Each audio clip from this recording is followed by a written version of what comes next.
చేరిన మీ అందరికీ ప్రభువును రక్షకుడైన యేసుక్రీస్తు ప్రశస్తమైన నామములో పరిశుద్ధాభిషేక అగ్ని పరిచర్య అంతటి తరపున మా వందనాలు. అయ్యా వందనాలు.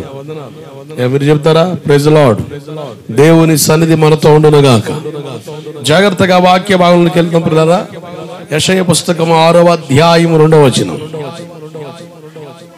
ఆయనకు పైగా సెరాపులు నిలిచి ఉన్నారు, ఒక్కొక్కరికి 6 రెక్కలు ఉన్నాయి. ప్రతి వాడును 2 రెక్కలతో తన ముఖాన్ని 2 కాళ్ళను కప్పుకొనుచు 2 ఎగురుతా ఉండెను. జాగ్రత్తగా ఉందాం పిల్లారా. ఈ యెషయా 6వ అధ్యాయంలో చెప్పబడిన ఒక శ్రేష్టమైన అనుభవం. 6 రెక్కల గల దూతలు సింహాసనం పైకి ఎగురుతా ఉన్నాయని, 2 రెక్కలతో ముఖాన్ని కప్పుకున్నాయని, 2 రెక్కలతో కాళ్ళు కప్పుకున్నాయని, 2 రెక్కలతో ఎగిరి వెళ్తున్నాయని ఒక శ్రేష్టమైన అనుభవాన్ని ఈ యెషయా ప్రవక్త మనతో తనకొచ్చిన దర్శనాన్ని పంచుకున్న విధానం మనం చూస్తున్నాం. మొఖాన్ని ఎందుకు కప్పుకున్నాయి చెప్పకని చెబుతున్నాయి. మనం కనబడకూడదు, మనం మొరుగవ్వాలి, దేవుడు కనబడాలి. ఆమేన్. కాళ్ళు ఎందుకు కప్పుకున్నాయి చెప్పకనే చెబుతున్నాయి. ఏమనంటే నా ఇష్టం కాదు, దేవుని ఇష్టం నెరవేర్చబడాలి. ఆమేన్. ఎగిరి వెళ్ళిపోతున్నాయి 2 రెక్కలతో. క్రైస్తవ్యానుకున్న పరమార్థం, ముగింపు, చివరి దశ ఒకటే. మనం చనిపోయి సమాధి చేయబడితే, ఒకవేళ ఆయన వచ్చేటప్పుడు మనం బ్రతికుంటే, సమాధిలో ఉంటే సమాధులు తెరబడి ఆయన ఎరిగిన వారు, ఆయన కలిగిన వారు ఎగిరి వెళ్ళిపోతారట. సజీవంగా ఉన్న వాళ్ళు రెప్పపాటు మహిమ శరీరాన్ని దాల్చి రెప్పపాటును ఎగిరి వెళ్ళిపోతారు అని పరిశుద్ధ గ్రంథం తెలియజేస్తున్న విషయం. మనం ప్రభుని ఎందుకు నమ్ముకున్నామంటే అవసరాలు తీర్చుకోవడం కొరకు కాదు. ఒక రోజున మనం అందరం ఆయనతో ఉండబోతున్నాం. ఆమేన్. హల్లెలూయా. చాలా శ్రేష్టమైన అనుభవాలు మనం ధ్యానం చేస్తా ఉన్నాం. ఎగిరి వెళ్ళిపోవాలి అంటే యోబు పుస్తకం 34:20 ప్రకారంగా బలవంతులే దైవికంగా కొనిపోబడతారు. దైవిక బలం, ఏ రకమైన బలం, ఈ విషయాలు మనం ధ్యానం చేస్తూ ఎస్తేరు పుస్తకం 10వ అధ్యాయం 2-3 వచనాల్లో చెప్పబడినట్లుగా మొర్దుకై బలమును గూర్చి, ఎవరి మొర్దుకై, అతను కలిగిన బలం ఏంటి అన్న విషయాలు చాలా స్పష్టంగా ఎస్తేరు గ్రంథంలో మనం ధ్యానం చేస్తా ఉన్నాం. ఒకటి, ఆయన బెన్యామీను గోత్రికుడని. రెండవదిగా ఎస్తేరు పుస్తకం 2వ అధ్యాయం 21-22 వచనాల ప్రకారంగా ద్వారపాలకుడుగా పనిచేస్తున్న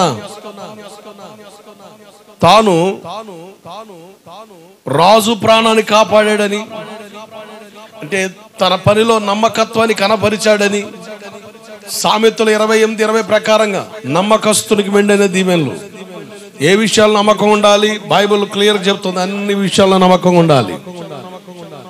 మీ ఆత్మీయ క్షేమాభివృద్ధి కొరకు 5 విషయాల మీద తీసుకొచ్చాను. ఒకటి, ఒక విశ్వాసి దేవుని ఎదుట నమ్మకంగా ఉండాలి.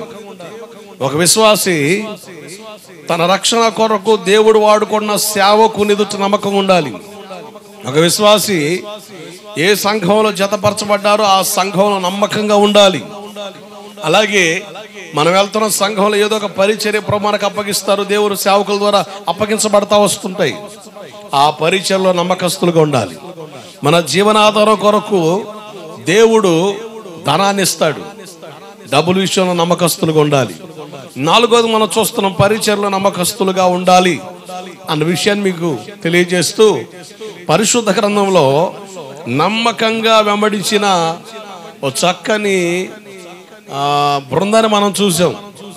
మోషే నాయకత్వంలో అహరోను, మోషే నాయకత్వంలో యెహోషువ, అలాగే ఏలియా నాయకత్వంలో ఎలీషా, ఎలీషా నాయకత్వంలో గెహాజీ, అలాగే పౌలు నాయకత్వంలో తిమోతి. ఇట్లా వాళ్ళు నమ్మకంగా ఉన్నారని మీతో నేను మాట్లాడుతూ వాళ్ళకున్న క్వాలిఫికేషన్స్, వాళ్ళ నమ్మకం ఉండబట్టి దేవుడు ఏ స్థాయిని ఇచ్చాడో పరిశుద్ధ గ్రంథంలో చాలా చక్కగా రాయబడి ఉంది. వాళ్ళు ఆ స్థాయిలోకి రావడానికి వాళ్ళు కనపరిచిన ఆ నమ్మకత్వంలో వాళ్ళు కలిగి ఉన్న ఆ గుణగణాలు ఏమిటో మీతో నేను మాట్లాడడానికి ఇష్టపడి అహరోను గురించి నేను మీతో మాట్లాడుతున్నాను. అహరోను గురించి చాలా విషయాల మీద తీసుకొచ్చాను. ఈరోజు అహరోను గురించి ఒక ప్రాముఖ్యమైన విషయాన్ని చెప్పి ముందుకెళ్తాను. హెబ్రీ పత్రిక 5వ అధ్యాయం 4వ వచన భాగం. హెబ్రీ పత్రిక 5వ అధ్యాయం 4వ వచనం.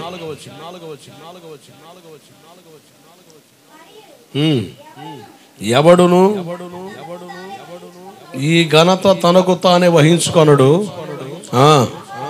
అహరోను పిలవబడినట్లుగా దేవుని చేత పిలబడిన వాడైతేనే ఈ ఘనత పొందుతాడు. అహరోను పిలబడినట్టుగా పిలబడాలి. దేవుడు ప్రత్యక్ష గుడారంలో యాజక ధర్మాన్ని చేయడానికి అహరోను వంశాన్ని ఏర్పాటు చేసుకున్నాడు అన్న విషయాలు మనం పరిశుద్ధ గ్రంథంలో తొంగి చూసాం.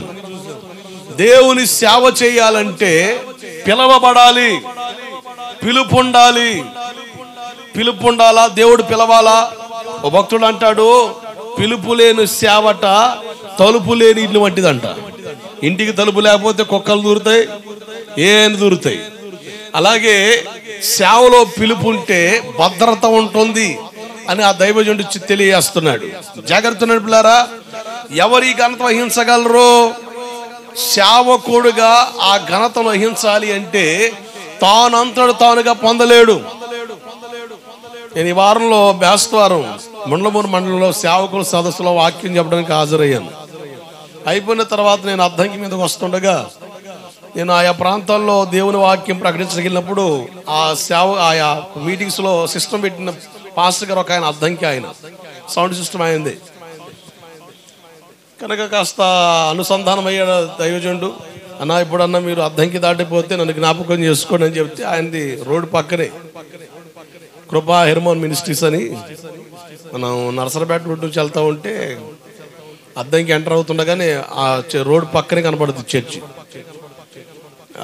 కూటమి అయిపోయిన తర్వాత ఆ సేవకుడిని కలిసినప్పుడు ఆ సేవకుడు తన సేవా విధానం గురించి మాట్లాడుతానా, నేను ఒకప్పుడు వ్యాపారస్తుడిని, కన్వర్టెడ్, ప్రభు నన్ను దర్శించాడు, సేవ చేయాలని ఆలోచన నాకు లేదు, కానీ నేను రక్షించబడ్డాను, మా అమ్మ రక్షించబడింది, నా భార్య రక్షించబడింది, మేమందరం ప్రార్థనకి వెళ్తా ఉన్నాం, మేమందరం హోసన్న మందిరానికి వెళ్తుండే వాళ్ళం.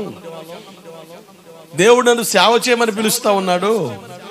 నేను మా అమ్మతో చెప్పానమ్మా, దేవుడు సేవ చేయమన్నాడంటే, అరే నువ్వు సేవ చేసేది ఎదురా అంటే పాస్టర్గా పిలిపించుకోవాలని తపన పడుతున్నావు ఏంది అని ఆమె అట్లా చేయకూడదురా సేవ అని మాట్లాడుతుంది. నా అంతా నేను చేయడానికి ఇష్టపడతలేదమ్మా, దేవుడు నన్ను పిలుస్తున్నాడంటే, రే నువ్వు కావాలని చెబుతున్నావు ఈ మాట, నీ అంతా నువ్వు పాస్టర్గా పిలిపించుకోవాలనుకున్నావేమో, ఆ ఘనత ఎవరు పడితే దక్కదరా అని ఆ మాట్లాడుతుంది.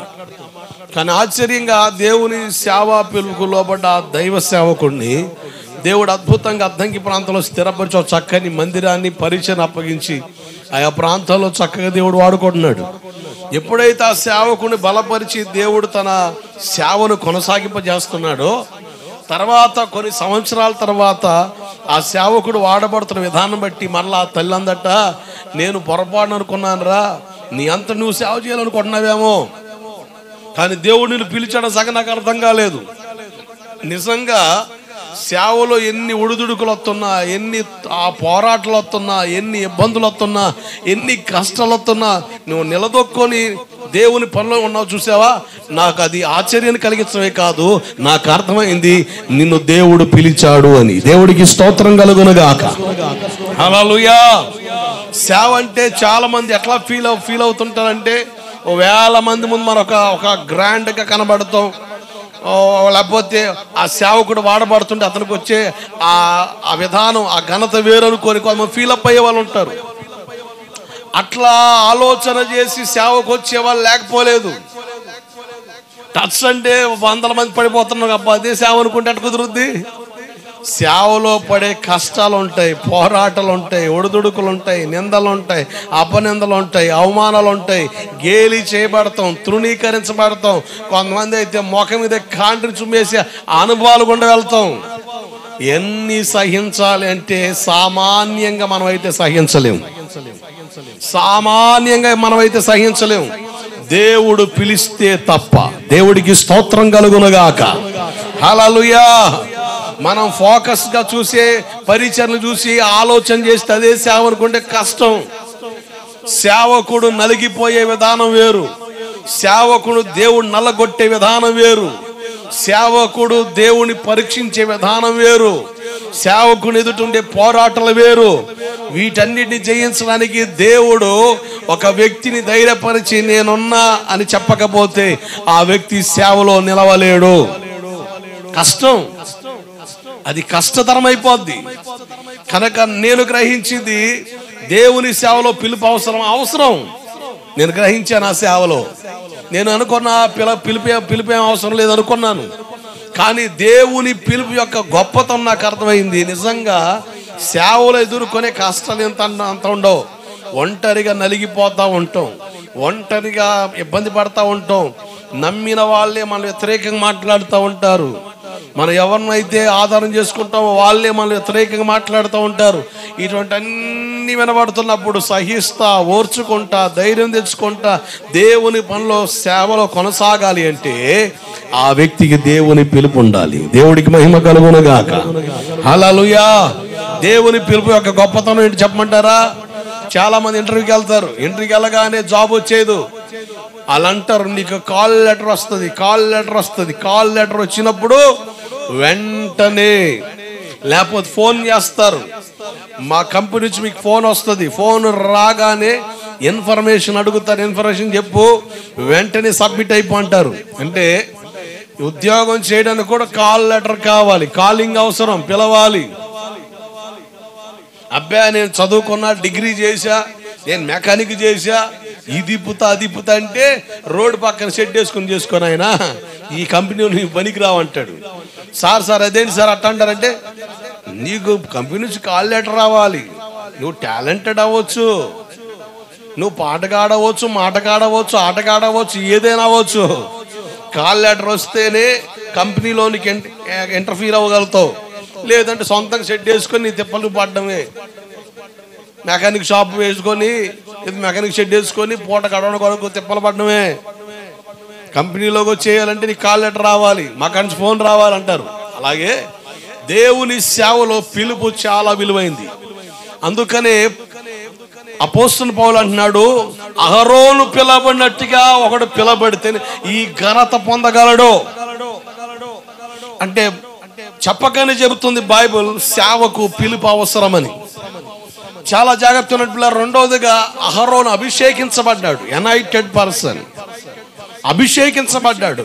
మోషేతో అంటాడు నువ్వు అహరోను పిలిచి ప్రత్యేకపరిచి అతని స్నానం చేయించి శుభ్రం చేసి నూతన వస్త్రాలు ధరింపజేసి అతను అభిషేకించు అంటారు. రెండవదిగా అభిషేకించబడిన వ్యక్తి.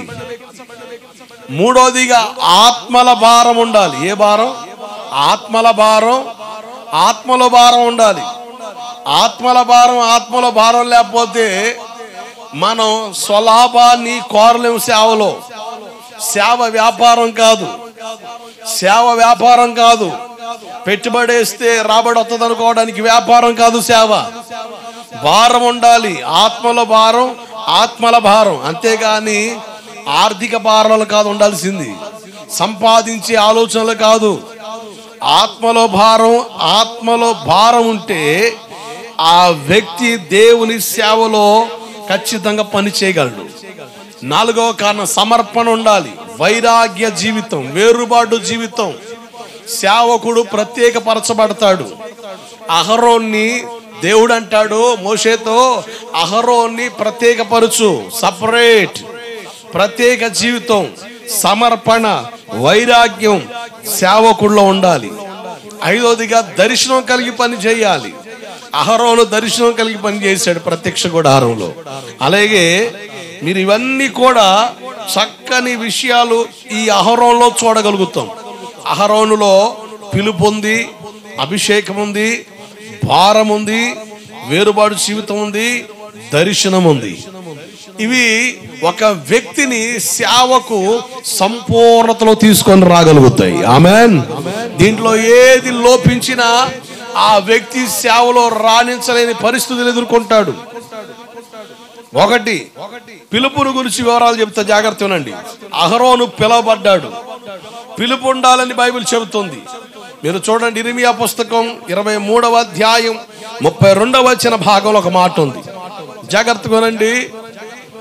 సేవలోనికి వచ్చే వ్యక్తులు ఏ రీతిలో ఉండాలో చాలా చక్కగా రాయబడి ఉంది.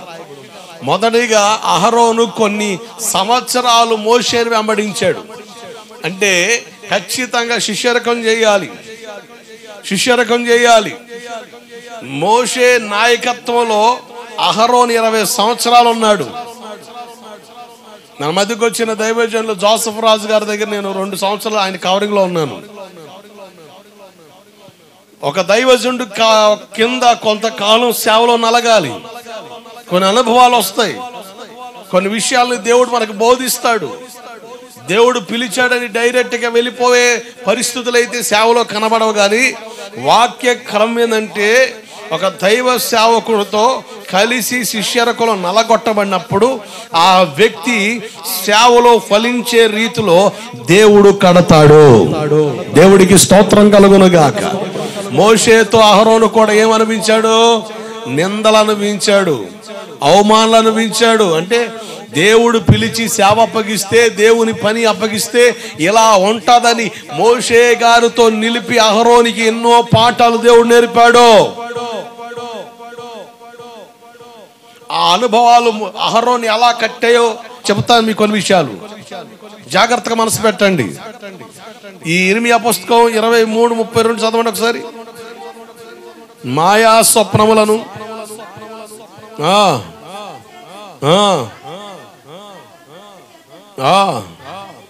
నా ప్రజలను దారి తొలగించు వారికి నేను విరోధిగా ఉన్నాను. ఇదే యెహోవాకు. నేను వారిని పంపలేదు, వారికి ఆజ్ఞ ఇయ్యలేదు. పంపలేదంటే వారిని నేను పిలవలేదు. I didn't call them. ఈరోజు కొంతమంది కళ్ళు మూసుకొని ప్రార్థన చేశాక మీ ఇంట్లో పెద్ద చీకటి కనబడుతుంది. నేనంటే కళ్ళు తీసి ప్రార్థన చేయి, వెలుగు కనబడుద్ది. ఎందుకు జనాలు కంగారు పెట్టేది? పిచ్చి మాటలతో జనాలు కంగారు పెట్టడం ఎందుకండి? జనాల వీక్నెస్ పట్టుకొని సేవ చేస్తే ఆర్థిక సహకారం బీభత్సంగా వస్తుంది. ప్రతిదానికి లెక్క అప్పగించు వాని వలె పని చేయవలసిన బాధ్యత సేవకునికి ఉంది. దేవుడికి స్తోత్రం కలుగునుగాక. హల్లెలూయా. సాటిస్ఫాక్షన్ ఉండదు సేవలో, సాటిస్ఫాక్షన్ ఉండదు, సంతృప్తి ఉండదు. నేను కూడా దైవిక క్రమాన్ని, సేవా క్రమాన్ని గ్రహించనంత వరకు సేవ చేస్తున్నా, వాడబడుతున్నా, ప్రసంగాలు చేస్తున్నా, ఓహో చార్లెస్ ఫిన్నీ గారు అంటే ఫైర్ రా బాబు, ఫైర్ బ్రాండ్ రా నాయన అన్న బ్రాండ్ పడ్డది. అయితే సాటిస్ఫాక్షన్ లేదు. కష్ట అంటే పడుతున్నారు, దురాత్మ శక్తులు బయటపడుతున్నాయి, గందరగోళం అవుతున్నాయి. కానీ సేవలు ఎక్కడో కొరత, మనసులో సాటిస్ఫాక్షన్ లేని పరిస్థితి. దేవుడు ఒక దెబ్బ కొట్టి శూన్యంలో కూర్చోబెట్టి, అప్పుల్లో కూర్చోబెట్టి చాలా పాఠాలు నేర్పుతా సేవా పాఠాన్ని కూడా నేర్పాడు. ఇప్పుడు సంతృప్తిగా ఉంది. దేవుని కొరకు ఈ ఉన్నతమైన సేవను ఎలా చేయాలో ఆ విధానాన్ని గ్రహించిన తర్వాత చాలా ఆనందంగా ఉంది. ఈరోజు బైబిల్ ట్రైనింగ్స్ లో ఒకటి చెప్పట్లే. 40 days క్యాంప్స్కి వెళ్ళామనుకోండి, you are the hero, you reach the people and say I command in the name of Jesus the demons comes out. మీరు ప్రజల్లోనికి వెళ్ళిపోండి, యేసు నామని పలకండి, దెయ్యాలు బయటకు వస్తాయి. అంతే, యు ఆర్ ద హీరో. అంతే. సేవా క్రమం నేర్పిన దాఖలాలు లేవు, కనబడతలే. అట్లా క్రమబద్ధీకరించే సేవకులు మొరుగ్గా ఉండిపోతున్నారు, కానీ బహిర్గతం కాలేకపోతున్నారు. ఎందుకంటే ప్రజలు అంగీకరించలేని విషయాలు దేవుని ఆలోచనలు. ఆమేన్. మనం అంగీకరించలేం ఆయన ఆలోచనల్ని, దేవుని ఆలోచనలు మనం అంగీకరించలేము కొన్నిటిని. అటువంటి క్రమబద్ధీకరణతో కూడిన విషయాలు సేవలో దేవుని ప్రజల కొరకు దేవుడు ఏర్పాటు చేశాడు. అట్లా నడిస్తేనే నువ్వు నిత్య రాజ్యానికి సిద్ధపరచబడగలుగుతావు. దేవుడికి మహిమ కలుగునుగాక. హల్లెలూయా. ఆ సిద్ధపాటు చాలా అవసరం. దేవుడు అన్నారు, వారిని నేను పిలవలేదు, నేను పంపలేదు, వారికి నేను ఆజ్ఞ ఇవ్వలేదు. I didn't told them. వాళ్ళకి నేనేం చెప్పలేదు, కానీ వాళ్ళు కంగారు పడి చెప్పేస్తున్నారు ఎట్టుంది అట్టుందని. చాలా విచిత్రం. మా తలంతులు, మా ప్రయోగాలు, మా టాలెంట్స్ సేవను ఉత్తేజపరచొచ్చేమో కానీ సంఘాన్ని కట్టలేవు. ఈరోజు ఏ సంఘానైనా చూడండి, స్థిరత్వం లేదండి. స్థిరత్వం లేదండి. ఎకరం లేని ఎకరం కొన్నట్టు అయిపోతుంది. 6 నెలలకు ఒక సంఘం మారే వాళ్ళు ఉన్నారు, సంవత్సరం ఒక పాస్టర్ మార్చే వాళ్ళు ఉన్నారు. దరిద్ర పరిస్థితులు. సేవా క్రమం అర్థమైతే, సంఘ క్రమం అర్థమైతే నేను అంటాను, లోతుగా వేరు పారి వేరు తన్ని ఫలిస్తాం. ఆమేన్, హల్లెలూయా. ఒక చోట లోతుగా వేరు పారి వేరు తన్ని ఫలిస్తాం. ఒక మొక్కను తూకి ఒక చోట పీకి ఇంకో చోట నాటి, ఇంకో చోట పీకి ఇంకో నాటుతూ ఉంటే అది సత్తదంతే. ఒక బతికొన్నా అది ఫలవంతంగా ఉండదు. బతికొన్నానన్న పేరే. ఈరోజు సేవలో క్రమబద్ధీకరణ లేవండి. చాలా విచిత్రం, చాలా దౌర్భాగ్య పరిస్థితి. సేవలో ఉన్న క్రమాన్ని ఎరిగి సేవకులుగా మేము సేవ చేస్తే, అదే క్రమాన్ని మీకు మేము బోధించగలిగితే, మనం ఖచ్చితంగా దైవిక క్రమంలో కట్టబడి దైవ పరిపాలన పద్ధతిలో బ్రతుకుతాం. ఆమేన్, హల్లెలూయా. దేవుడు సేవకు పిలుస్తున్నాడు అహరోన్ని, సేవకు పిలిచాడు అహరోన్ని.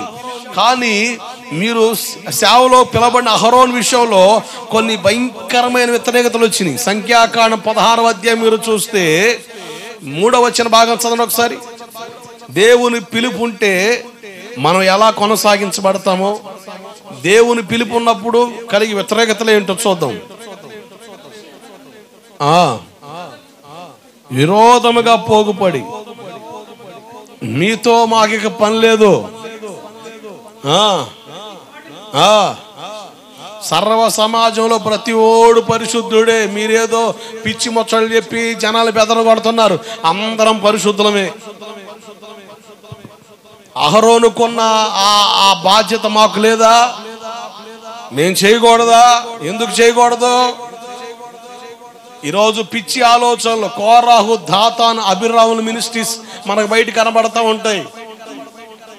సేవా క్రమాన్ని బొత్తిగా పాడు చేసిన విధానాలు ఈరోజు అవే మనుషులు కోరుకోగలుగుతున్నారు, వాటిని ఇష్టపడగలుగుతున్నారు. దైవిక క్రమాన్ని అంగీకరించని పరిస్థితులు చాలా మంది హృదయం నుండి పోతున్నాయి.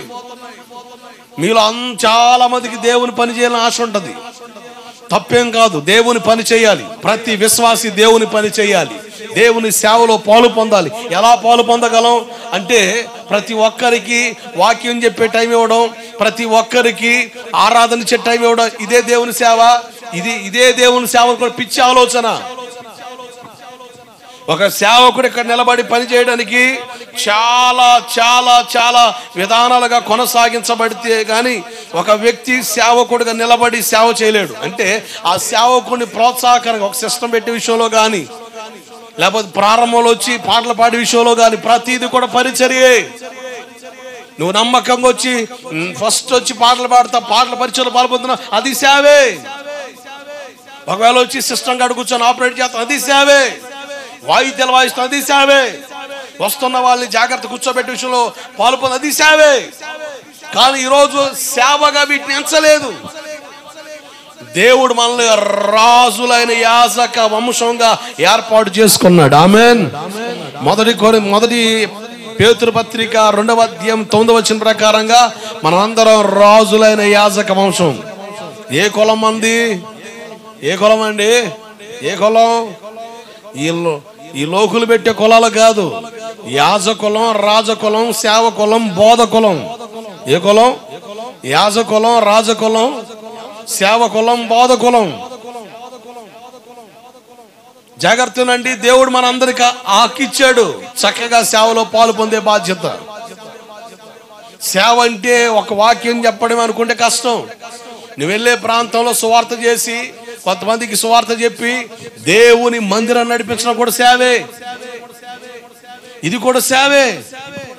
మరి ఎంతమందిని దేవుని మందిరం నడిపించగలిగావు? ఎంతమందికి సువార్త చెప్పగలిగావు? ఇది సేవ కాదా? దీని సేవకు ఎంచవా? వేల మంది కూర్చున్న చోట మైకి పట్టుకొని 2 మొక్కలు ఎగా దిగా చెప్పి తిరగేసి మరగేసి మాట్లాడమే సేవ అనుకుంటే భ్రమ. మీరు పొలాల్లోకి వెళ్ళినప్పుడు, మీరు పనులు చేసే స్థలాల్లోనికి ప్రభుని ఎరగని వాళ్ళు ఉంటారు, వాళ్ళకి సువార్త చేయడం సేవే, సువార్త సేవే. ఫిలిప్ సమరయ పట్టణానికి వెళ్ళాడు, సువార్త చేశాడు. ఆయన ప్రార్థన చేస్తుంటే దెయ్యాలు బయటపడుతున్నాయి, కుంటోళ్ళు లేచి నడుతున్నారు, గుడ్డోళ్ళు చూస్తున్నారు, దురాత్మశక్తులు పారిపోతున్నాయి. అసలు ఆ పట్టణంలో సంతోషం లేదండి. అంత దురాత్మ శక్తులతో నింపబడి గందరగోళం గందరగోళం గందరగోళం, వ్యాధులు, బాధలు, మరణాలు, గందరగోళ పరిస్థితులు. ఈ సేవకుడు నిలబడగానే, ఈ సువార్థకుడు నిలబడగానే, దేవుని వాక్యం ప్రకటించగానే అద్భుతాలు జరిగాయి. ఇంకేముంది, ఒక పట్టణమే కదిలింది.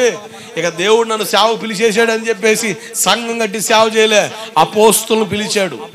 అపోస్తులను పిలిచాడు. పేతురు గారు, యోహాను గారు పిలిస్తే వాళ్ళు వచ్చి వాళ్ళ కొరకు ప్రార్థన చేస్తూ ఉంటే ఫిలిప్ గారు చేతులు కట్టుకుని నిలబడ్డాడు. క్రమం.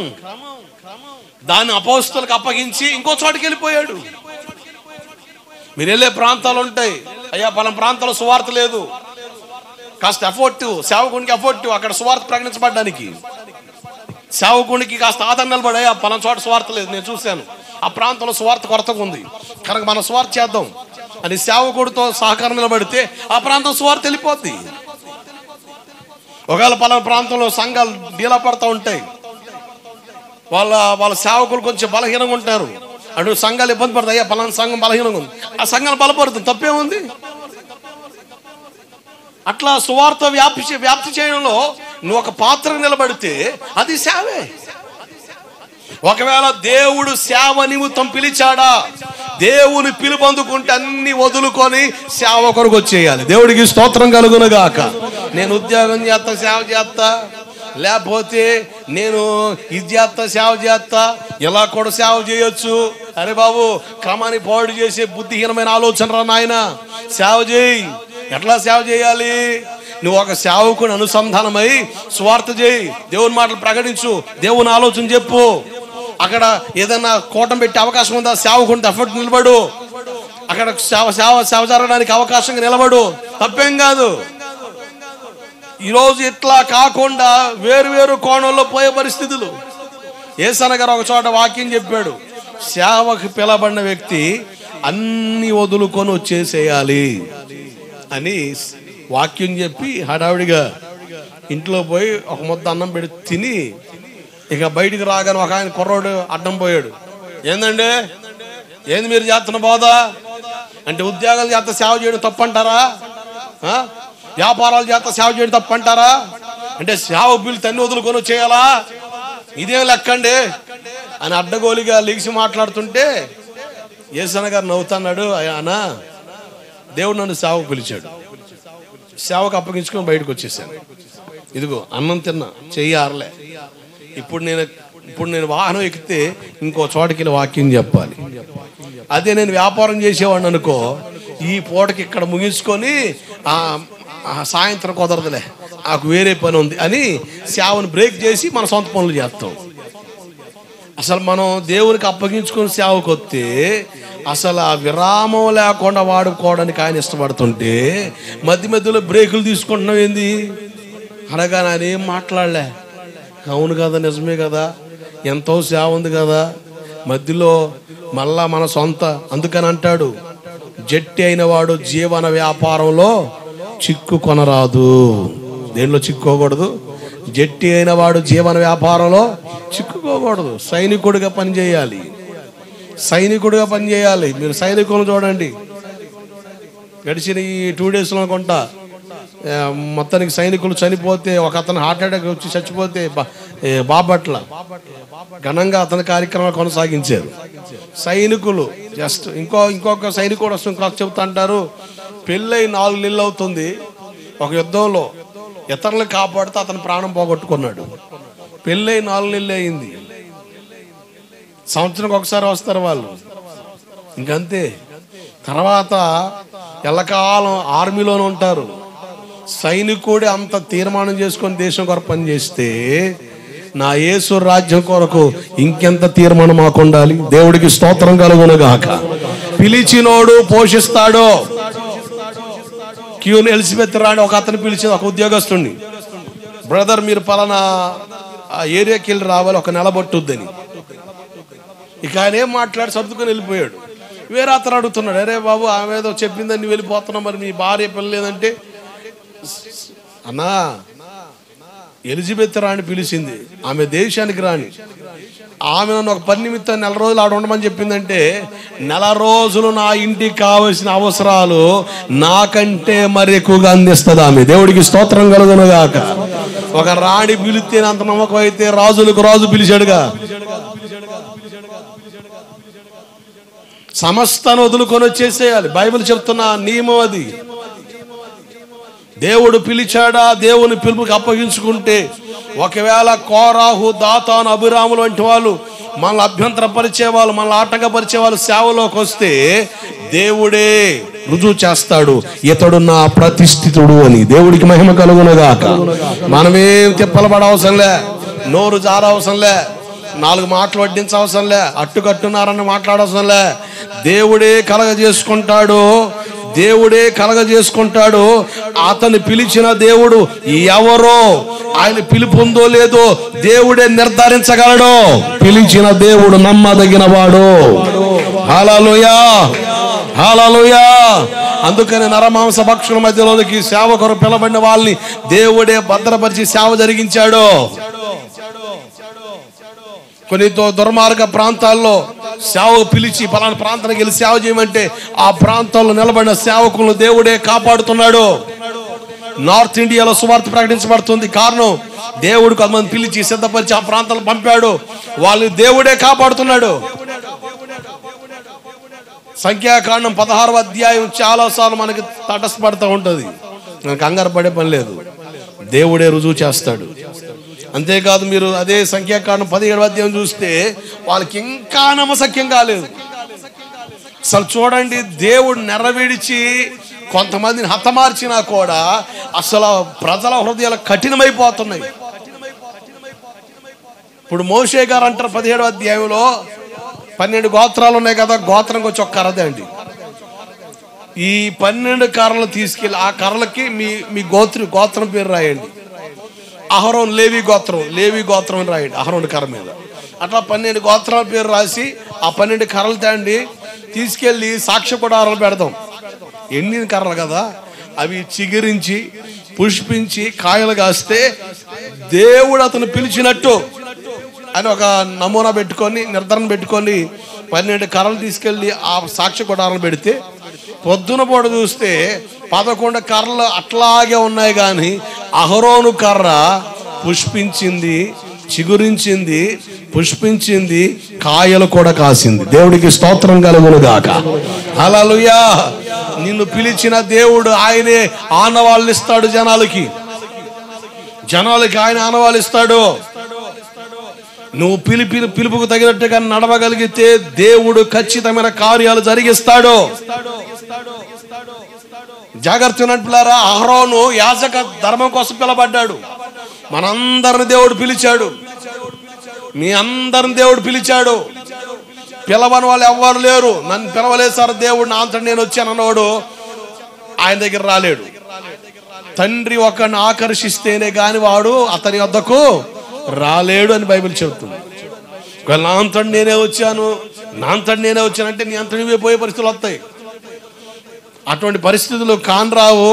ప్రతి ఒక్కరిని దేవుడు పిలిచాడు, మీ అందరిని దేవుడు పిలిచాడు. ప్రయాసపడి భారం మోస్తున్న సమస్త జనులారా నా యొద్దకు రండి, నేను మీకు విశ్రాంతిని ఇస్తానన్నాడు.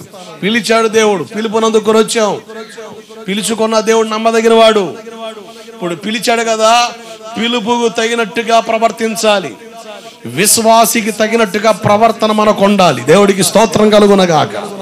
సేవకునికి తగినట్టుగా నేను ప్రవర్తించాలి, విశ్వాసికి తగినట్టుగా నువ్వు ప్రవర్తించాలి. గాయతు అంటాడు యోహాను గారు 3వ పత్రికలో, నువ్వు విశ్వాసికి తగినట్లుగా ప్రవర్తించావు, విశ్వాసికి తగినట్లుగా ప్రవర్తించాలి. మన ప్రవర్తనలో మార్పు రావాలి. దేవుడు నన్ను సేవకు పిలిచాడు, నా ప్రవర్తన మారలేదనుకోండి, ఈడేం పాస్టర్ అంటారు. అనరండి, ఈడేం పాస్టర్, అసలు ఈడేవుడు పాస్టర్ చేశాడు అని ఖచ్చితంగా డైలాగులు వేస్తారు. నా ప్రవర్తన మారాలిగా. పిలుపుకి తగినట్టుగా నేను ప్రవర్తించాలిగా. నేను జీవం గల దేవుని సేవకుడిని, ఆ హోదాలో ఉన్న నేను దానికి తగ్గట్టుగా ప్రవర్తించాలి. విశ్వాసికి తగినట్టు నువ్వు ప్రవర్తించాలి. దేవుడు నిన్ను పిలిచాడు, విశ్వాసిగా నిలిపాడు, విశ్వాసికి తగినట్లుగా నువ్వు ప్రవర్తించాలి.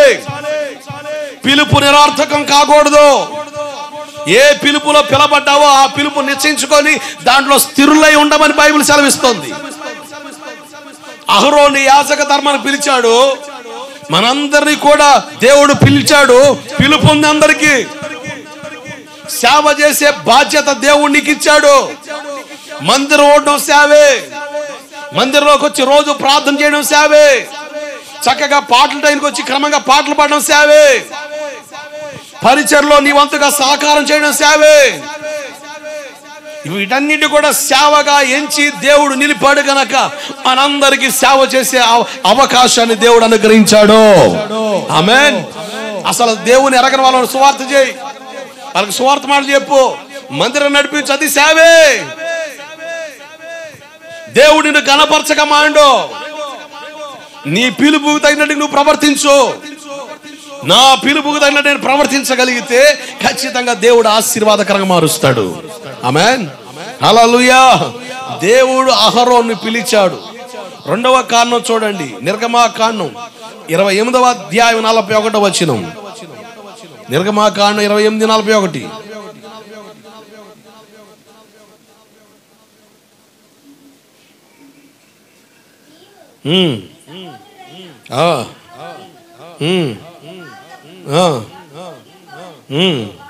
వారు అభిషేకము చేసి, అనాయింటింగ్ చాలా అవసరం, అభిషేకం చాలా అవసరం. 2 రకాల అభిషేకాలు ఉంటాయి. ఒకటి దేవుని చేత అభిషేకించబడతాం. దేవుని చేత అభిషేకించబడిన వ్యక్తి పరిశుద్ధాత్మతో నింపబడతాడు. ఆమేన్. మనందరికీ అవకాశం ఉంది. దేవుని ఆత్మ చేత నింపబడే అవకాశాన్ని ప్రతి విశ్వాసికి ఇచ్చాడు. You should be anointed. అభిషేకం పొందిన వ్యక్తిగా ఉండాలి. ఒకవేళ దేవుడు సేవకు పిలిస్తే, దేవుడు సేవ అప్పగిస్తుంటే దైవ జనుడి దగ్గర, నీ నాయకుడి దగ్గర, నీ ఆత్మీయ నాయకుడి దగ్గర అభిషేకం పొంది వెళ్ళాలి. దేవుడికి స్తోత్రం కలుగునుగాక. హల్లెలూయా. దేవుడు ప్రతి విశ్వాసిని అభిషేకిస్తాడు తన ఆత్మ చేత. అభిషేకం పొందావా? దేవుని ఆత్మ నీలో ఉందా? ఆత్మ చేత నింపబడ్డావా? ఆత్మ కార్యాలు నీలో జరుగుతున్నాయా లేదా? ప్రభా, నీ అభిషేకం, నీ ఆత్మ అభిషేకం నాకు కావాలి ప్రభా అని అడుగు. మనందరం అభిషేకంతో నింపబడాలి. అభిషేకం అంటే ఒక్కొక్కడు తైలాభిషేకం అని పేరు పెడతాడు. నేను ఈ మధ్య కాలంలో ఒక పాస్టర్ గారి గురించి వింటున్నా. మళ్ళీ విచిత్రం, ఆయన కొన్ని ఊర్లకు వస్తాడట. ఎవరన్నా పుసుక్కున ఫోన్ కాంటాక్ట్ లో టచ్ అయితే డైరెక్ట్ ఇంటికాడ వాళ్తాడు. ఆయన వాలి చేసే పని ఏంటంటే ఒక 3 డబ్బాలు నూనె తెమ్మంటాడట, కొబ్బరి నూనె డబ్బాలు. నువ్వు ఈ సైజ్ డబ్బా తెచ్చినా, ఈ సైజ్ డబ్బా తెచ్చినా, ఆయన ప్రార్థన చేసి ఆ నూనె నీ నెత్తిని పోతాడట. అది కింద దాకా కారేదాకా ఎన్ని డబ్బాలు పడితే అన్ని డబ్బాలు పోతాడట. ఇక్కడ నుంచి కింద దాకా టచ్ అవ్వాలి. నీ సొక్కా తడవాలి, లింగి వేసుకుంటే లింగి టచ్ అవ్వాలి, ప్యాంట్ వేసుకుంటే ప్యాంట్ టచ్ అవ్వాలి. అప్పుడు దాకా పోతానే ఉంటాడట. పోసిన తర్వాత నువ్వు 7 వారాలు ఇదే సొక్క, ఇదే ప్యాంట్, ఇదే లుంగి వేసుకొని 7 వారాలు మానకుండా నాకాడ పాదనరా, నీ రోగం పోద్ది. అబ్బా, ఏం ఐడియా సర్జీ. జీవితాన్ని సర్వనాశనం చేయడం కాదు ఏంది. ఏమంటే 2 రోజులు వేసిన సొక్క ఎంత వాసన వస్తుందండి. ఆడు 7 వారాలు అవి ఉతకకుండా, అవి ఉతకకూడదట. మళ్ళీ అవి తల స్నానం కూడా చేయకూడదు. నువ్వు తల మీద అట్టగా ఉండాలి నూనె, సొక్క. 7 వారాలు ఆడు తిరిగితే సచ్చిన శవం కంటే ఘోరం కొడతాడు కంపు. యాడుంది సార్ ఇది? యాడుంది చెప్పండి, నాకు అర్థం కాదు. అమ్మా, దేవుని వాక్యం బట్టి నడవండి. ఆమేన్. నేను ఇటు పిచ్చి పనులు చేశాను అనుకో, అసలు నన్ను నమ్మొద్దు. వాక్యంలో లేని పోకడ నా కాడ కనబడితే తీసి పక్కన పెట్టేయి, అవసరమే లేదు. అది కేవలం నా జీవనాధారం కొరకే నేను చేసేది. సేవ వ్యాపారం కాదు, మహిమ కలిగిన సేవ, క్రమంతో కూడిన సేవ. సేవలో క్రమం లోపిస్తే విశ్వాసులు ఆత్మీయంగా చచ్చిపోతారు. ఈరోజు సేవలో క్రమం లోపించడం వల్ల సేవ విశ్వాసులు ఆత్మీయంగా చచ్చిన వారు ఉంటున్నారు. నిన్ను బ్రతికించేది వాక్యం, నిన్ను బలపరిచేది వాక్యం, నిన్ను లేవనెత్తేది వాక్యం, నిన్ను ప్రోత్సహించేది వాక్యం. వాక్యమే తైలాభిషేకంగా నీ మీద కృమ్మరించబడునుగాక. హల్లెలూయా. రెండో తైలాభిషేకం ఉంది విశ్వాసికి. అసలు ఈ అభిషేకం నువ్వు కోరుతావా? నువ్వు కోరేవంటే నువ్వు ధన్యుడివి, ధన్యురాలు. 141 కీర్తనలు 141 5వ వచనం. నీతిమంతులను కొట్టుట నాకు ఉపకారము, వారు నన్ను గద్దించుట నాకు. సేవకుడు గద్దింపు నీకు ఏంటి చెప్పండి? తైలాభిషేకం అని పెట్టిన కాడే ఉండాలా? ఒక్కొక్కడిని గుద్దినట్టు మాట్లాడాలి ప్రసంగంలో. అవి మాట్లాడంగా అవి మాట్లాడితే నువ్వెందుకు వస్తావు? అసలు రెండోసారి కోటనికి వస్తావా? రావు. నీ బలహీనతను క్యాచ్ చేసుకొని నేను వ్యవహారం చేయాలి కానీ తిప్పలు పడాలిగా. నమ్ముట నీ వలనైతే నమ్మవానికి సమస్తం సాధ్యం. నువ్వున్న చోటనే ఏ సంఘంలో నిన్ను స్థిరపరిచాడో బలపరిచాడో ఆ స్థలం నిలబడి నీ విశ్వాసాన్ని కనపరిస్తే నిన్ను కనపరిచే దేవుడు అక్కడ ఉంటాడు. గట్టిగా చప్పలు కొడుతూ స్తోత్రం చెప్పు. హల్లెలూయా, హల్లెలూయా. ఎన్ని పిచ్చిపోకళ్ళు. నేను చాలాసార్లు ఒక బ్యానర్ పెట్టాడు, అప్పుల్లో ఉన్నారా మీకు అంజూర పండు ఇస్తా. ఏ పండు? ఏ పండు? అంజూర పండు. బాధల్లో ఉన్నారా, కుటుంబ సమస్యల్లో ఉన్నారా, బాదం పండిస్తా. ఏ పండు? బాదం పండిస్తా. మీకు పిల్లలు లేరా, సంవత్సరాల పిల్లలు లేరా, మీకు అట్టి పండిస్తా. ఏంటి?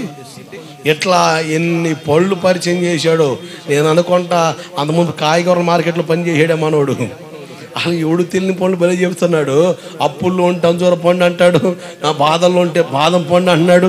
నేనంట నిద్ర పడతలేదా నీకు నిమ్మకాయ ఇస్తానని వాడు. నిద్ర పడతలేదా రాత్రులు? దెయ్యాలు తొక్కుతున్నాయా? నిమ్మకాయ ఇస్తారా?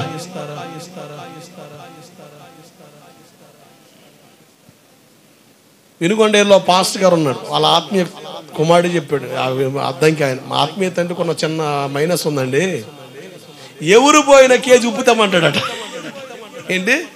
కేజీ ఉప్పు టవల్ తెమ్మంటాడట. ఆ కేజీ ఉప్పు మూట కట్టి నడుము కడతాడట. నువ్వు ఆ కేజీ ఉప్పును మూట కట్టి నడుము కట్టుకొని దాదాపు 7 వారాల బాధన పోవాలంట. అరే నాయన, ఈ ఆడాడి నుంచి వచ్చారా అయ్యా, ఎటు నుంచి వచ్చారా నాయన? అసలు మైండ్ పోతుంది ఒక్కొక్కటి చెబుతుంటే. ఎర్ఐటీ క్యాండిడేట్లు అందరూ మన కాడే ఉన్నారయ్యా.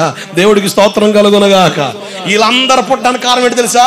దేవుడు చెప్పాడు వీళ్ళు అసలు నేను పిలవలేదు, వాళ్ళకి నేను చెప్పలేదని. వీళ్ళందరూ పుట్టడానికి కారణం మనమే. విశ్వాసుల వీక్నెస్ కారణం నువ్వు వాక్యం వినో, వాక్యం వినో. నేను చెబుతున్నాను, నీకు వాక్యం అర్థమైతే, వాక్యాన్ని అంగీకరిస్తే, వాక్యాన్ని పట్టుకుంటే, వాక్య సత్యం నీకు అర్థమైతే, వాక్య సారం నీలో ఉంటే ఎక్కడ మోసగించబడలేవో. దేవుడికి స్తోత్రం కలుగునగాక. ఒక ఏరియాలో ఒక ఆయన నేను వేసుకుని తిరిగి వస్తున్నాడు, అంగి వేసుకుని ఊరు మొత్తం తిరిగి వస్తున్నాడు. పెద్ద అంగి వేసుకొని I am the Jesus Christ, hello hi అంటూ తిరిగి వస్తున్నాడు. పెద్ద అంగి వేసుకొని ఈడ్చుకొని మున్సిపాలిటీకి పని లేదు కదా, మొత్తం ఈడ్చుకొని పోతున్నాడు వీడు. ఐ యామ్ ద జీసస్ అనగానే ఆయన వెనకాల పోతున్నారు వీళ్ళు. వాక్యం నమ్ము. సేవకుడు ప్రకటించేది వాక్యమా? నమ్మంతే. వాక్యంలో లేనిదా తీసి పక్కన పెట్టే అంతే, అవసరం లేదు దానికి. మనం అంత అవసరత లేదు అంతే. అభిషేకించబడాలి. ప్రతి విశ్వాసి ఆత్మచేత అభిషేకించబడాలి. రెండోదిగా కీర్తనకాడు అంటాడు, అభిషేకం ఏంటి? దైవజనులు గద్దింపు తైలాభిషేకం.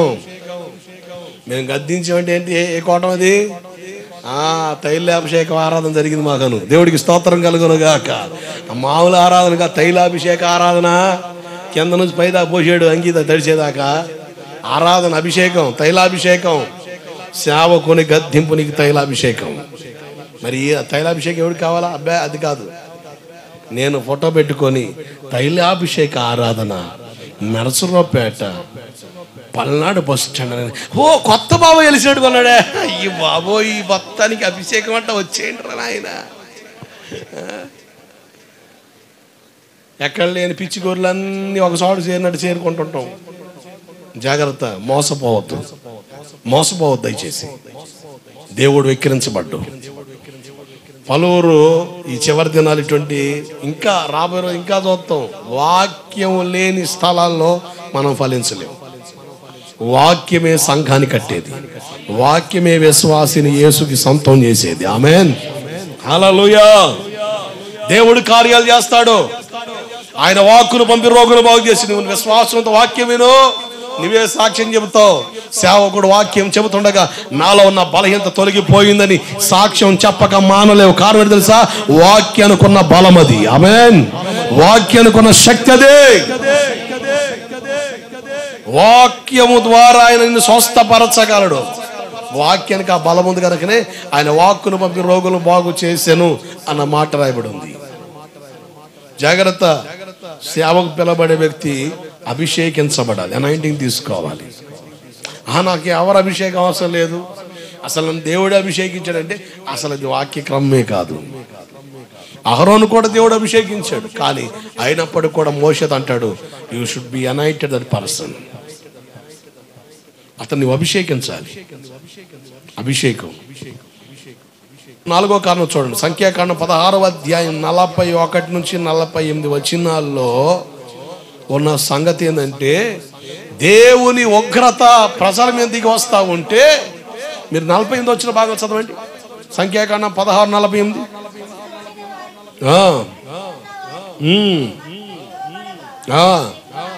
అహరోను చచ్చిన వారికి బ్రతికిన వారికి మధ్య నిలబడ్డాడు. సేవకుడు చచ్చిన వారికి బ్రతికిన వారికి, సంఘంలో చేర్చబడిన బ్రతికిన వాళ్ళు, ఇంకా సంఘంలో ఉండకుండా లోకంలో ఉన్న వాళ్ళు, ఆత్మీయంగా చచ్చిన వాళ్ళు, వీళ్ళిద్దరి మధ్యలో యాజకుడు ఉంటాడు. యాజకుడు ఎందుకు ఉంటాడంటే కీడు చొరబడకుండా. దేవుడికి స్తోత్రం కలుగునుగాక. మేము చేతులెత్తడం గ్రామాలకి ఆశీర్వాదం. ఆమేన్. సేవకుడు చేతులెత్తి ప్రార్థన చేయడం గ్రామానికి ఆశీర్వాదం. మేము ఆశీర్వాదకరమైన పాత్రలుగా ఉండులాగన విజ్ఞాపన చేయాలి, విజ్ఞాపన చేయాలి. ఆత్మ నశించకుండా మా ద్వారా సువార్త ప్రకటించబడాలి. ఆత్మలు నశించకుండా, తెగులుకు దగ్గర కాకుండా విజ్ఞాపన చేయాలి.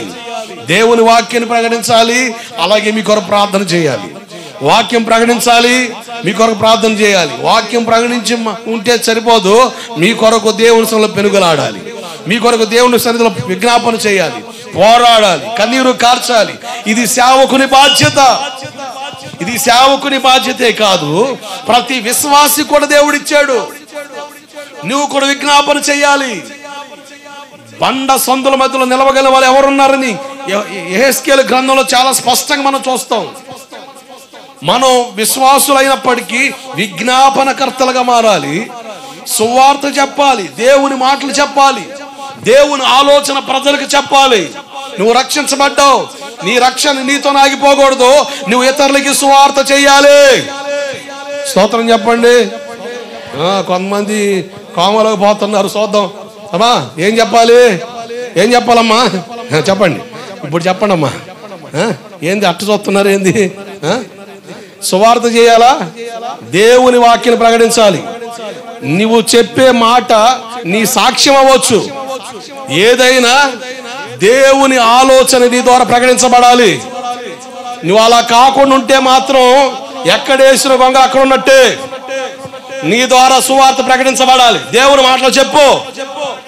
వ్యర్థమైన ముచ్చట మనం చెప్పకూడదు. మీరు గమనించండి, మీరు మాట్లాడే ప్రతి మాటకు లెక్క చెప్పాలి. మీకు తెలుసా మాట? అమ్మా, మనం మాట్లాడే ప్రతి మాటకు దేవునికి లెక్క చెప్పాలన్న ఆలోచన మీకు తెలుసా? మత్తయి సువార్త 12వ అధ్యాయం 36-37 చదవండి ఒకసారి. అమ్మ చదవాలి, చూడండి బైబిల్. వాక్యం వినకపోతే మీరు బలపడలేరు. ఇక ఎక్కడేసిన వంగలు అక్కడ ఉంటేట. మత్తయి సువార్త 12వ అధ్యాయం 36-37.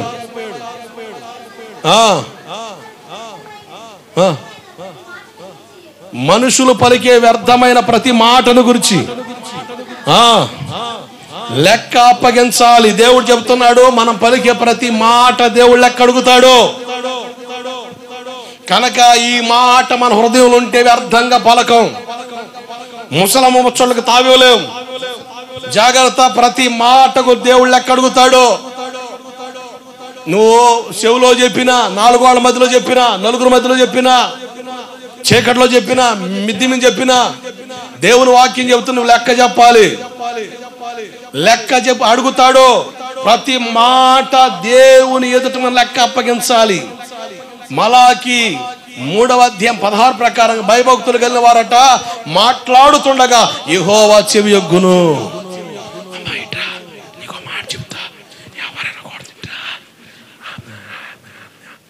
ఏందక్క మన అసలు శివుడు మాలో దీనికి అర్థం కాదు, గట్టి చెప్పకూడదు, గొడవలు అయిపోతుంది, నీకు అన్నం పెడతా ఇను ఇట్లా నువ్వు అనుకుంటావు ఎవరైనా కూడదని. విచిత్రం తెలుసా, మీ ఇద్దరు నోటి మధ్యన దేవుని చెవి ఉంటుంది. అర్థమైందా? దేవుడు తన యందు భయభక్తులు గలవారు మాట్లాడుతున్నప్పుడు చెవియొగ్గి వింటాడు. మరి రహస్యాలు ఏడున్నాయి? నువ్వు సైలెంట్గా లోపల మాట్లాడినా, సొనిగినా, గొనిగినా, మూలిగినా, ముక్కినా దేవుడు ప్రతి మాటకు లెక్క అడుగుతాడు. విస్తారమైన మాటల్లో దోషం ఉండక మానదు. విస్తారంగా మాట్లాడామనుకోండి ఏదో ఒక దోషం ఉంటుంది.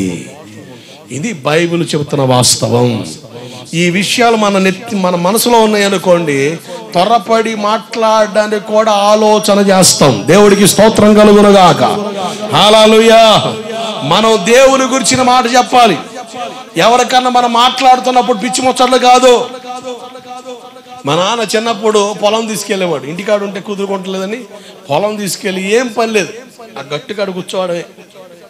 గట్టు మీద కూర్చోవడం నా పని. ఇంకంతే. నువ్వేం పని చేయొద్దురా, గట్టి మీద కూర్చో, అంతే. గట్టి మీద కూర్చో. నేను చిన్నప్పుడు ఇక ఇటు పోతున్నానని మా అమ్మ ఎక్కడ స్నానానికి వెళ్తుంది అనుకోండి, తాడు కట్టేది, కాలుకు తాడు కట్టి గుంజ కట్టేది, వెళ్ళిపోకుండా. ఎవరన్నా ఈ స్నానానికి వెళ్ళినప్పుడు వచ్చారనుకో, అమ్మా తాత వచ్చాడా అంటే తాడు ఇప్పుకొని నీళ్ళు ఇచ్చి మరలా తాడు కట్టుకో అంటే నీళ్ళు ఇచ్చి కుర్చీ వేసి మళ్ళీ వచ్చి తాడు కట్టుకోవడం. అసలు ఉత్తమమైన బిడ్డను కాదు, అసలు మామూలు కాదు. దొరికితే ఇక ఎడిపోతానని తెలియదు అనమాట. ఓరు నాయనట్టు కాదని మా నాన్న తీసుకెళ్ళి పొలం గట్టుకాడ కూర్చోబెడితే ఈ అమ్మలక్కలు ఉంటారు కదా, పొలంలో నాట్లు వేస్తా, వీళ్ళు మాట్లాడే తెలుసా, అక్క నేను ఆ సీరియల్ ఏదో చెప్పు, ఒకరు భలే చెప్తారు. ఇక ఆమె సీరియల్ చెబుతుంటే అట్ట జరిగిందా, అట్ట జరిగిందా. అప్పుడు ఆ రోజుల్లో జెమినీ టీవీ, ఈ టీవీలో మధ్య మధ్యలో సినిమాలు వచ్చాయి. ఆ సినిమాలు వీళ్ళు చెప్తా ఉంటే నేను నా పని ఇదే. వాళ్ళు మాటలేంది, ఒకటే ముచ్చట, సినిమాల గురించి, సీరియల్ గురించి. మనం దేవుని పిల్లలం కదా, దేవుని ఎరిగిన వాళ్ళం కదా, మనం ఏం మాట్లాడాలి? 2-3 కూడినప్పుడు ఏం మాట్లాడాలి? దేవుని గురించి మాట్లాడాలి. ఈరోజు వాక్యం విన్నా కదా, అక్క ఆదివారం పాస్కర్ వాక్యం చెప్పి 2 ముక్కలు చెప్పాను, ఆమె చెప్పొద్దుగా, ఆమె చెప్పలేదు, నువ్వు చెప్పు. ఇట్లా దేవుని వాక్యం మాట్లాడడం వల్ల మీరు బలపడతారు. అలాగే ఒకవేళ క్రీస్తు ఎరగలో ఉంటే వాళ్ళు కూడా సువార్త వెళ్ళిపోద్ది. మేము కాలేజీలో చదివేటప్పుడు ఎక్కడ బ్యాచ్గా ఎక్కడ వెళ్ళామనుకోండి, అందరం లైన్గా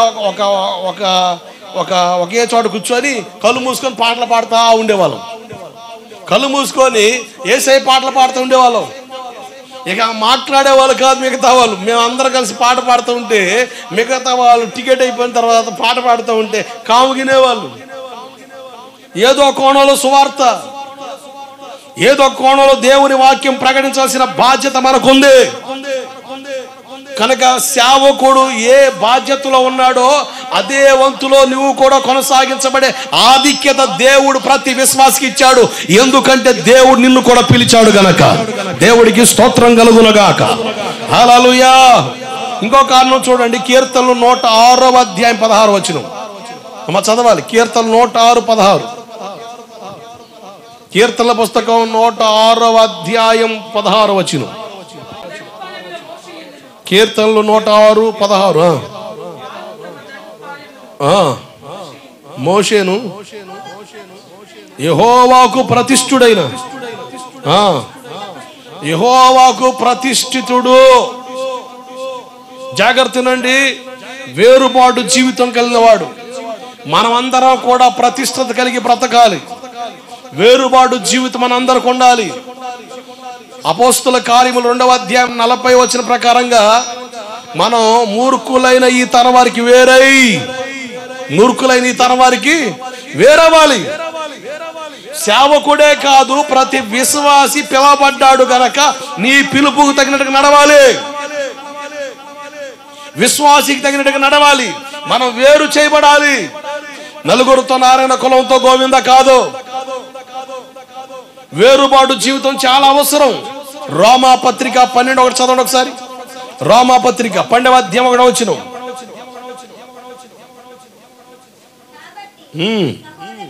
సహోదరులారా, పరిశుద్ధమును దేవునికి అనుకూలమైన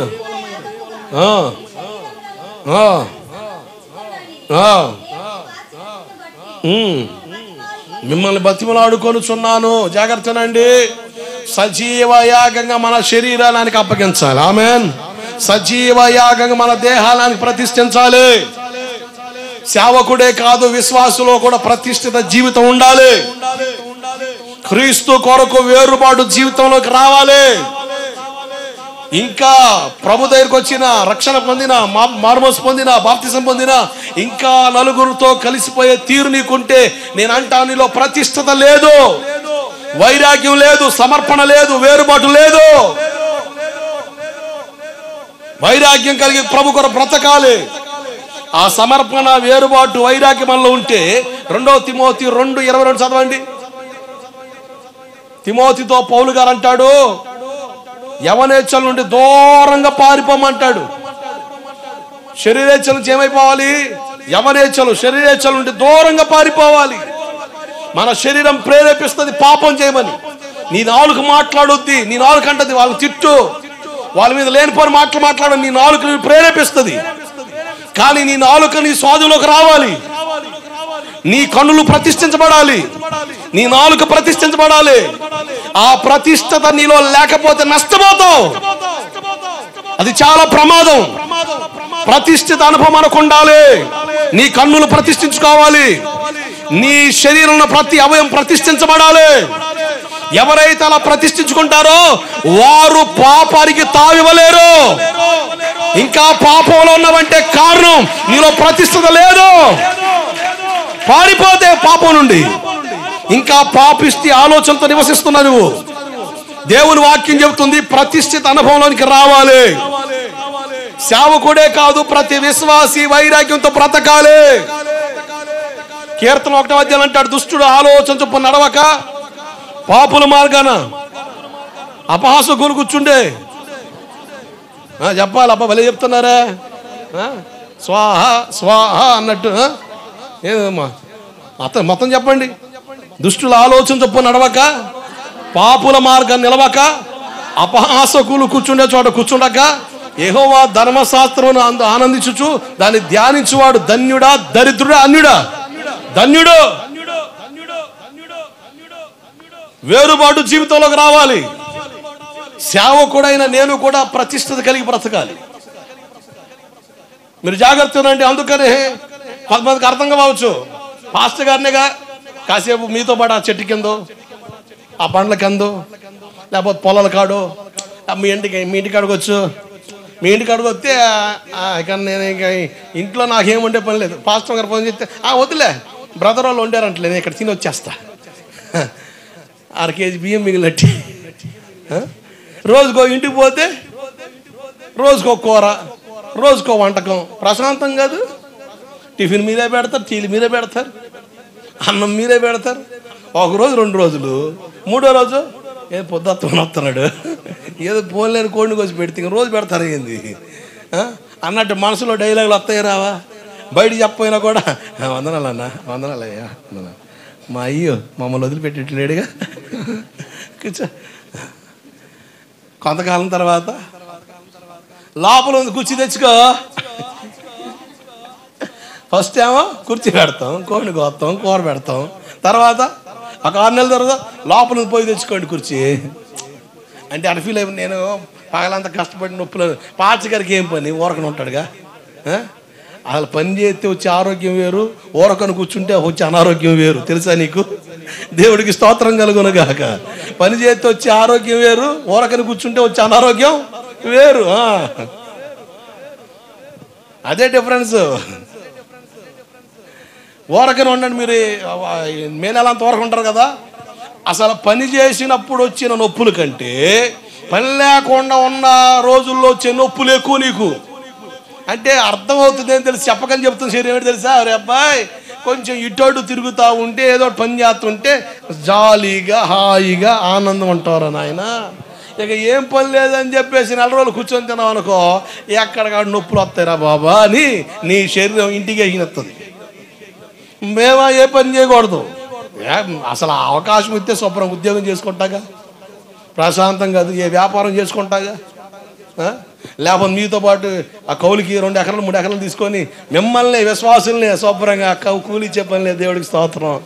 ఒక రోజు 2 నీ అయిపోద్దంతే ఒక దెబ్బతో. అయ్యగారు పొలం పోదండి అని అందరూ వస్తారు, అయిపోదు. హ్యాపీగా నీతో పాటు నాకు డబ్బులు రా. దేవుడు ఏం వద్దురా నాయన, జీవనాధారం నీకు ఉండకూడదురా నాయన, వాళ్ళు తెచ్చే కానుకే ఉండాలి, లేదా నేనే నీకు ఉండాలి, ఎంత మించి నీకు ఉండకూడదురా అంటే అన్నీ వదులుకొని మూసుకొని మొత్తం వదులుకొని ఆయన మీద ఆనుకొని చేసేది సేవ. దేవుడికి స్తోత్రం కలుగునుగాక. హల్లెలూయా. లేకపోతే ప్రశాంతం కాదు. మీతో పాటు పొలాలు కొని, మీతో పాటు పొలాలు వేసి, మీతో పాటు అబ్బో అసలు నెంబర్ 1 వ్యాపారం నెంబర్ 1 జరుగుద్ది. ఇక పాస్టర్ గారుగా బ్లెస్సింగ్లు వేరు, ఇక రాబడి వేరు. ఇక ఏముంది, సేవ తక్కువ అవుద్ది, ఇక వ్యాపారం ఎక్కువ అవుద్ది. ఇట్లా దేవుని సేవ మీద మనసు పెట్టమని అన్ని తొలగించి నా పనే నీకు ముఖ్యంగా ఉండాలి. దేవుడికి స్తోత్రం కలుగునుగాక. హల్లెలూయా. ప్రతిష్ఠత కలిగి బ్రతకాలి. వేరుబాటు జీవితం చాలా అవసరం.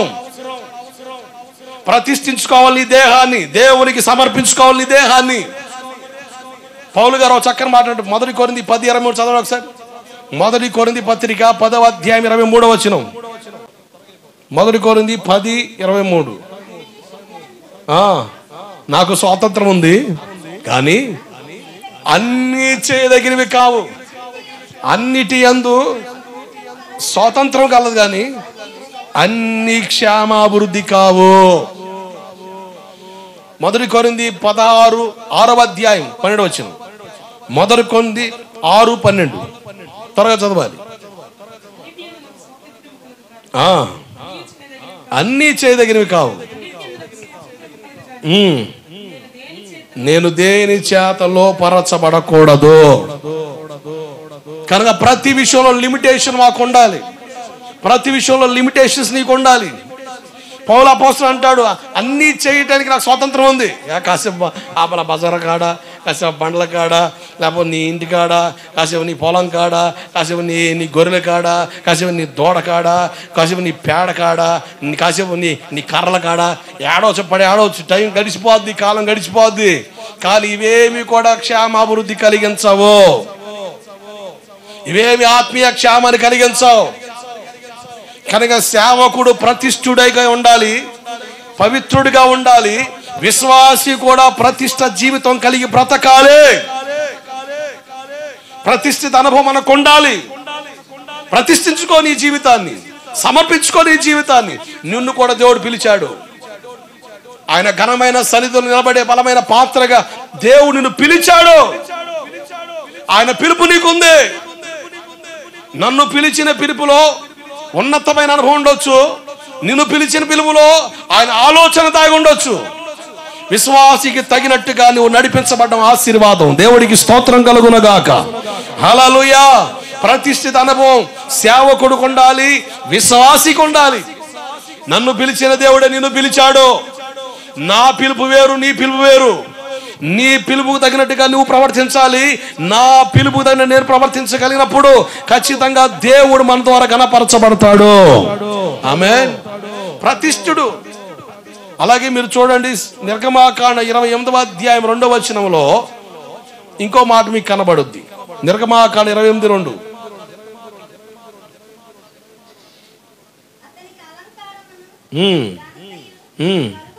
కలుగునట్లు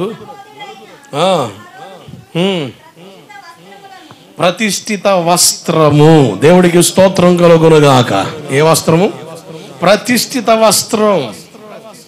అతనికి అలంకారము ఘనత కలిగినట్లుగా ప్రతిష్ఠిత వస్త్రం. మన వస్త్రాలు ప్రత్యేకంగా ఉండాలి. లోక పోకడమలో కనబడకూడదు. ఈరోజు సేవకుల్లో లోక పోకడ ఎందుకో తెలుసా? సేవాక్రమం తెలియదు. ఈరోజు ఐఎమ్ ప్రాఫెట్. నేను విజయవాడ మీటింగ్కి వెళ్ళి వస్తుంటే బస్ స్టాండ్లో ఒక ఆయన పాంప్లెట్ ఉంది.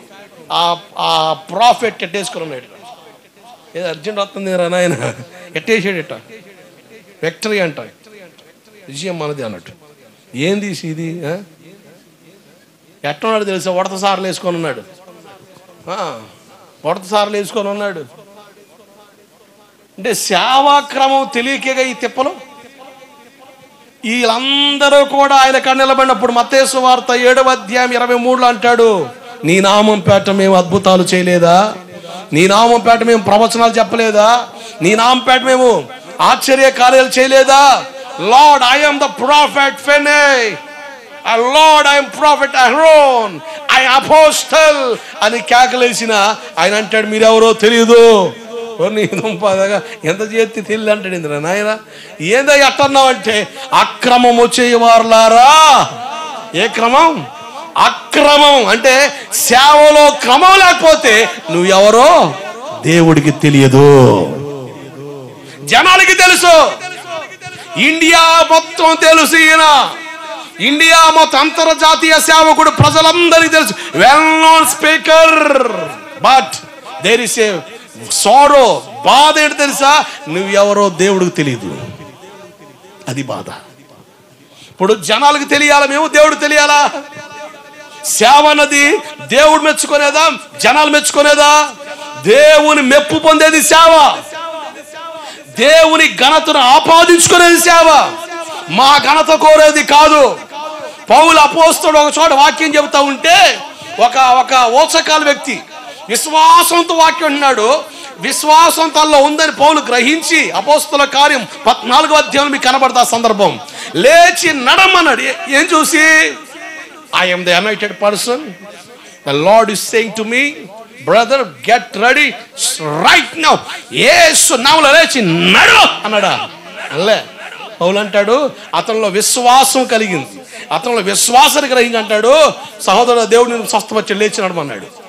ఆ కుంటోడు పుట్టుకతోనే ఓచకాలు గల్లోడు టకీమని లేచి నడవగానే అసలు ఆ ఊర్లో ఉన్న పూజారి మారిపోయాడు. ఎవరు మారిపోయాడు? పూజారి గారు మారిపోయాడు అండి బాబు.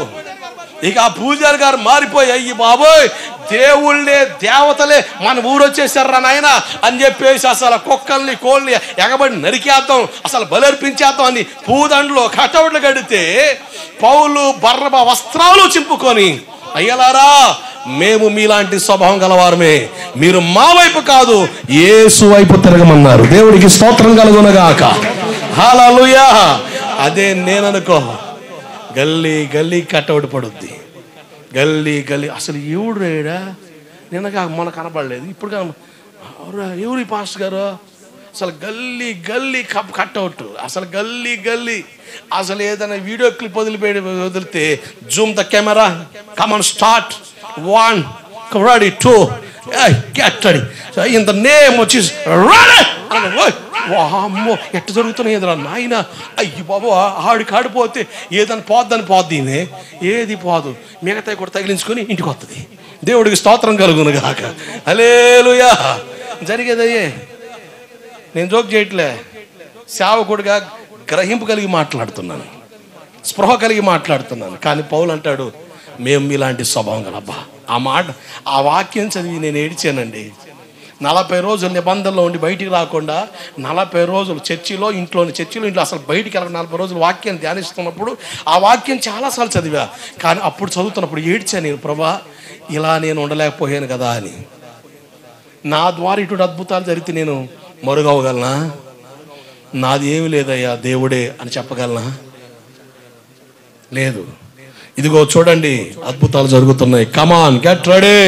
నేను మీ మధ్యలోకి వచ్చేస్తున్నా. Coming to Nasarapeta. Get ready.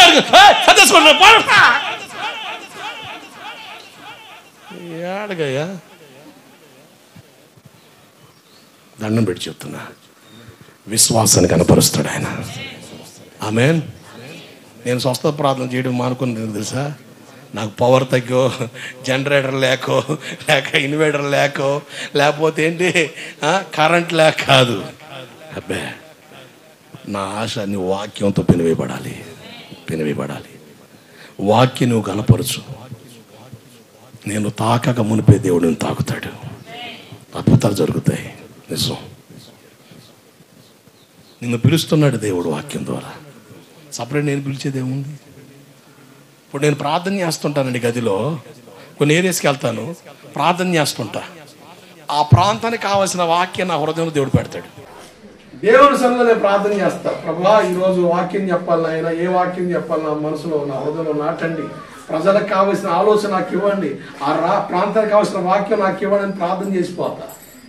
నేను వెళ్ళిన ప్రతి ప్రాంతాల్లో నేను సాక్ష్యం ఒకటే, ఈరోజు దేవుడు మాతో మాట్లాడాడు. ఆ సేవకు నాకు ఫోన్ చేసి చెప్పేది ఒకటే, అసలు ఖచ్చితమైన వాక్యం మాట్లాడాడు నా దేవుడు. స్పష్టంగా ఏ వాక్యం కావాలో ఆ వాక్యము ద్వారానే దేవుడు మాట్లాడాడు. అంటే అది ప్రవచనం కాదా? ఈరోజు వాక్యాన్ని వినే స్థాయి నీకు లేదు. అది నా బాధ. మోసగించబడిపోతాం, భ్రమపరచబడతాం. దెయ్యముల బోధ యందు బైబిల్ చెప్పుతుంది, దెయ్యముల బోధ యందు. దెయ్యానికి కూడా అన్ని కిరికిరులు ఉన్నాయి. యేసు ప్రభువు ఏం చేస్తాడు? అన్ని జిమికులు చేస్తాడు. సాధ్యమైన మట్టుకు ఏర్పరచబడిన వాళ్ళు సైతం మోసగిస్తాడని బైబిల్ చెప్తుంది. నా బోధ ఏంటంటే మీరు వాక్యముతో నింపబడాలి. ఆమేన్. ఇంతకు మించి ఏమీ లేదు. నువ్వు ఎన్ని సెటైర్లు వేసి నేను ఒకటే చెప్తున్నా, దేవుని వాక్యముతో నువ్వు నింపబడాలంతే. దాని కొరకే నా ప్రయాసం. ఒక అర్ధగంట వాక్యం చెప్పి ఆరాధన చేసి మీ అందరూ కూడా ప్రార్థన చేస్తే టైం అయిపోతుంది, గడిచిపోతుంది. మీటింగ్ గడవదా? సింపుల్ అయిపోద్ది. అందరూ లేకుండా ప్రార్థన చేసుకుని వచ్చాను, కొన్ని పడే వాళ్ళు పడుకుంటారు, లేచి వాళ్ళు లేపుతుంటారు. అలా ప్రార్థన చేసుకుంటే టైం సరిపోద్ది. లైవ్ తీసుకుని కూర్చుంటే బయట నుంచి వచ్చి వాళ్ళు వస్తారు. అయిపోవాడు ఏది జరుగుతుంది ఏమూడదు.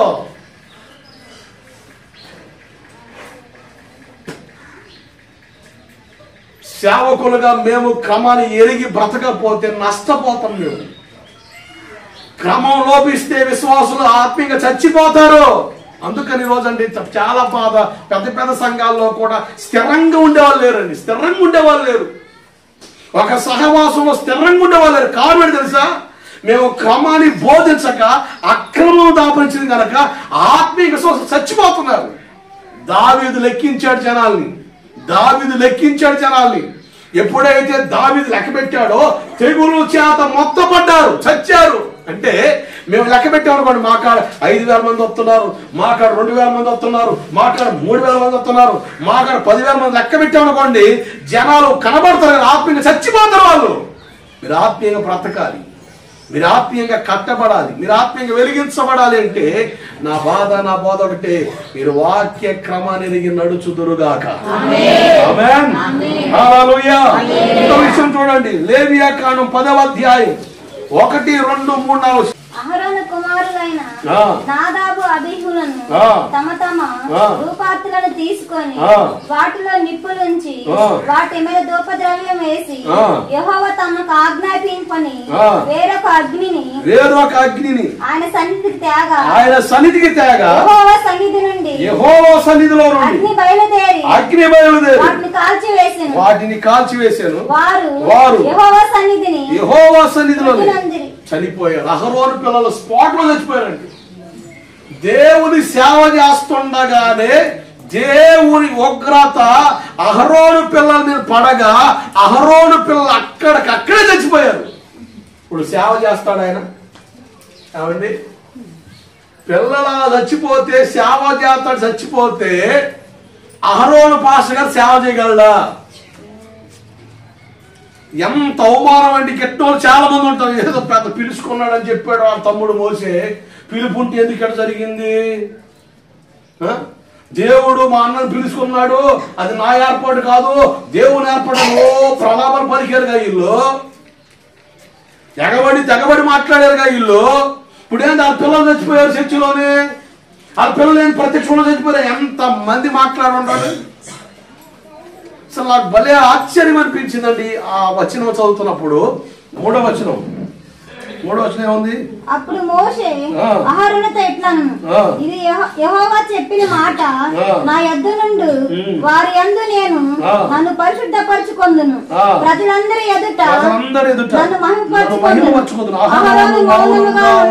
అసలు ఒక్క మాట మాట్లాడు తమ్ముడా, దేవుడు ఎంత పని చేశాడో, నా ఇద్దరు పిల్లల్ని చంపేశాడని ఒక్క మాట మాట్లాడలేదట. అసలు అబ్బా, ఆ మాట చదివినప్పుడు అసలు ఎట్టా అలా మేము చేయగలమా? సేవలో మా పిల్లల్ని పోగొట్టుకుంటున్నా, మాకున్న సమస్తాన్ని పోగొట్టుకుంటున్నా, మౌనంగా ఉండగలమా? ఆశ్చర్యం. అసలు అహరోను మౌనం ఉండిపోయాడు. ఇద్దరు పిల్లలు కన్నులు ఎదుటే దేవుడు ఉగ్రత దిగిరాగని తప్పిమని చచ్చిపోయాడు. అసలు ఎట్ట మౌనంగా ఉన్నాడు ఆయన? అసలు ఎంత ఆశ్చర్యం అండి. జాగ్రత్తనండి. వేరొక అగ్ని అంటే సేవా క్రమం తప్పితే ఆత్మీయంగా చచ్చిపోతాం. ఆ రోజుల్లో కంటికి కన్ను పంటికి పళ్ళు గనక దేవుని సేవలో యాజక ధర్మంలో తేడా కనబడితే స్పాట్లో చచ్చిపోయేవాళ్ళు. కానీ కృపాకాలం ఇది. కానీ మనుషులుగా బ్రతుకున్నాం, కానీ ఆత్మీయంగా చచ్చిన వారమే. వేరొక అగ్ని, దేవుని సేవలో మరొక అగ్ని రాకూడదు. అంటే మా సొంత ప్రయోగాలు, మా సొంత నిర్ణయాలు, మా సొంత ఆలోచనలు సేవలో ఉపయోగించకూడదు. ఉపయోగిస్తే ఆత్మీయంగా చచ్చిన వారికి మేము ఉంటాం. సంఘంలో ఉన్న వారు కూడా ఆత్మీయంగా చచ్చిన వారికి ఉంటారు, స్థిరపడలేరు. నేను గ్రహిస్తున్నానండి. ఉపదేశ క్రమానికి మాట్లాడుతున్నప్పుడు మన సంఘానికి వస్తున్న విశ్వాసుల్లో వచ్చే ఆ స్థిర నిశ్చయత నేను చూస్తున్నాను. ఉపదేశ క్రమం ద్వారా మీలో చాలా మంది స్థిరపరచబడుతున్నారు. అంత మునుపు లేదు. నేను చెప్పగలనది. ఉపదేశ క్రమాన్ని నేను నీకు ఇవ్వలేకపోయాను, అది నాకు అర్థం కాలేదు. దేవుని ఆలోచనను కట్టడం ప్రారంభించిన తర్వాత ఉపదేశ క్రమం సంఘాన్ని కట్టుద్ది. ఈరోజు ఎన్ని ఒడిదుడుకులు వచ్చినా కొంతమంది ఇదిగో నువ్వు ఆ చర్చికి వెళ్తే నీ లేహేత్తం, నువ్వు ఆ చర్చికి వెళ్తే ఆడికి వెళ్తే నీకు అసలు ఏం ఉండదు, అటువంటి విషయాలు వినపడుతున్నా కూడా మన హృదయాన్ని దృఢపరుచుకొని నిలబడ్డానికి కారణం ఏదంటే సంఘంలో విత్తబడి ఉపదేశ క్రమమే. దేవుడికి స్తోత్రం కలుగునగాక. హల్లెలూయా. ఇక్కడ ఏమీ లేదు. ఉపదేశ క్రమం నిన్ను కడుతుంది. ఒకవేళ ఎన్ని నష్టాలు వచ్చినా, ఎన్ని ఇబ్బందులు వచ్చినా సహవాసానికి వేరు కాకుండా నువ్వు లోతుగా వేరు తన్ని ఫలవంతంగా మారే చెట్టులా నువ్వు బలపడుతున్నావు అంటే ఉపదేశమే క్రమబద్ధీకరించేది మనిషిని. అద్భుతాలు, సూచక్రియలు ఇవన్నీ కూడా డోర్ ఓపెనింగ్ అంతే. నువ్వు దేవుని దగ్గర రావడానికి ఉపయోగపడేవే. కానీ ఉపదేశం నిన్ను క్రీస్తు కొరకు రోషం కలిగి బ్రతికింపజేస్తుంది అంతే. ఇర్మియా ఉపదేశాలు విని బ్రతికాడు దానియేలు. ఇర్మియా ఉపదేశాలు వింటూ బ్రతికాడు దానియేలు. ఇర్మియా ఉపదేశాలు వింటూ హనన్యా, అజర్యా, మిషాయేలు బ్రతికారు గనక ప్రతిమ మొక్క టైం వస్తే రాజా నువ్వు మమ్మల్ని చంపినా పర్వాలేదు, మేము ఈ ప్రతిమ మొక్కం. ఎలా ఉండగలిగారు వాళ్ళు? దానియేలు గ్రంథంలో రాయబడి మాట ఏం తెలుసా? దానియేలు దగ్గర ఇర్మియా రాసిన ప్రతులు ఉన్నాయి. అవి చదువుతూ ఉండేవాడట. ఇర్మియా చెప్పాడు 70 సంవత్సరాలు మీరు బానిసలుగా మారుతారని. కనుక ఇర్మియా ప్రవచనం నెరవేర్పులు చూశాడు. ఇర్మియా సత్య ప్రవక్తను ఎరిగాడు, దేవుని ఆలోచన చెప్పే వ్యక్తిని ఎరిగాడు. ఆయన రాసిన పత్రికలు చదువుతూ వచ్చేవాడు. ఆ విషయాలే బలపరిచాయి దానియేలుని. ఆ విషయాలే ముగ్గురు యవనస్తులను దృఢపరిచాయి. నాకు అర్థమైంది, ఉపదేశ క్రమం ఒక వ్యక్తిని లోతుగా వేరుపారడిగా నిలబెట్టగలుగుతుంది. దేవుడికి మహిమ కలుగునుగాక. నేనిచ్చే రాయితీలు, నేనిచ్చే సర్ప్రైజ్లు, నేనిచ్చే వ్యవహార ద్వారంలో ఏముండదు. మేము సంఘాన్ని ఉపదేశ క్రమంలో కట్టాలంతే కానీ మా సంఘానికి వస్తే నీకు 10,000 ఇస్తాం, మా సంఘానికి వస్తే నీకు ఇది చేస్తాం, మా సంఘానికి వస్తే పెళ్ళి మొత్తం నేనే చేస్తాను, మా సంఘానికి వస్తే చచ్చిపోయి పెట్టి నేనే పంపుతాయి, ఇవన్నీ కూడా పిచ్చి పనులు. ఫ్రీగా వస్తే ఫినాయిల్ తాగే రకాలు ఏకపడతారేమో. వాక్యాన్ని ఆశించే వాళ్ళు సత్యాన్ని కోరుతారంతే. దేవుడికి స్తోత్రం కలుగును గాక. హల్లెలూయా. ఈ అవసరాలు, ఈ కొరతలు, ఈ అక్కర్లు భౌతిక సంబంధం, ఆత్మ సంబంధమైంది దేవుని వాక్యం. దేవుని వాక్యం. మేము ఆ చర్చికి వెళ్తామండి, ఎందుకంటే మా పాస్టర్ రూపాయి ఒకటికి ఎత్తాడండి. అస్సలు అయ్యా యేసు రక్తమే చేయం, ఏదంటే రూపాయి న్యాయవంతమైనట్టు ఎత్తాడండి మా పాస్టర్. రూపాయి వడ్డీకి ఎత్తాడండి. అందరికడ 2 రూపాయలు సార్. మా పాస్టర్ గారి దగ్గర రూపాయి మరేంది. ఇక ఆయన నువ్వు పోవాల్సింది నరకానికి. తన ద్రవ్యం వడ్డీకి ఇవ్వడు. కీర్తనలు 15:5 ఉందా లేదా? సౌండ్ రావు, నోటికి ప్లాస్టర్ పడిపోతాయి. దేవుడికి స్తోత్రం కలుగును గాక. తన ద్రవ్యాన్ని వడ్డీకి ఇవ్వడు. అప్పు ఇచ్చేవాడే కానీ అప్పు తీసుకునేవాడుగా ఉండం. అప్పు అంటే వడ్డీకి ఇచ్చి అప్పు కాదు, చేబదులు. దేవుడికి స్తోత్రం కలుగును గాక. హల్లెలూయా. ఉపదేశ క్రమం వల్ల కట్టాలి. ఇవన్నీ పిచ్చిపోకళ్ళండి. రాయితీలు కోరి వచ్చేది కాదు దేవుని సన్నిధికి. నేను ఆయన్ని కోరుకుంటున్నా. నాకు యేసు తప్ప మరి ఏది అవసరం లేదు. నాకు యేసు తప్ప మరి ఏది అవసరం లేదు. నాకు యేసు కావాలి, నాకు యేసు కావాలంతే అన్న వాంఛ కలిగిన వాళ్ళం దేవుని సన్నిధిలో నిందారహితంగా స్థిరమైన రీతిలో లోతుగా నాటబడతాము. దేవుడికి మహిమ కలుగునుగాక. హల్లెలూయా. ఇంకొకటి, ఆ వచనాలు నాకు బోధించిన విషయం ఏంటంటే, సేవలో కష్టాలు వస్తాయి రఫీని. నీ ఎదుటే నీకు ఇష్టమైన వాళ్ళు పోగొట్టుకోవచ్చు, కానీ అదంతా కూడా హృదయంలో భరిస్తా మౌనంగా నువ్వు అహరోన్లాగా ఉండాలి. ఒకడు అహరోను పిలవబడినట్టుగా. కారణం ఏంటి తెలుసా? ఇదిగో రీజన్స్ ఇవే. తన పిలుపు నిశ్చయించుకోవడానికి అతను ప్రయత్నం చేయలేదు, దేవుడు నిర్ణయించాడు, నిశ్చయిత ఇచ్చాడు. కానీ సేవ చేస్తున్న తన పిల్లలు ఎదురు స్పాట్లో తన కళ్ళ ముందే చచ్చిపోయినా ఓర్చుకొని కాముగా చూస్తున్నాడు. దేవుని చిత్తానికి అప్పగించుకున్నాడు అంతే. దేవుడికి స్తోత్రం కలుగును గాక. హల్లెలూయా. జాగ్రత్తనండి, మనకిష్టమైన రీతిలో చేసేది కాదు సేవ. ప్రతిష్ఠితుడు, ప్రతిష్ఠ కలిగిన వ్యక్తి, ప్రతిష్ఠ వస్త్రాల విషయంలో నేను చెప్పడం మర్చిపోయాను. ఎటువంటి వస్త్రాలు కలిగి ఉండాలి? ఈరోజు చాలామంది మిగుల వెలగల వస్త్రాలు,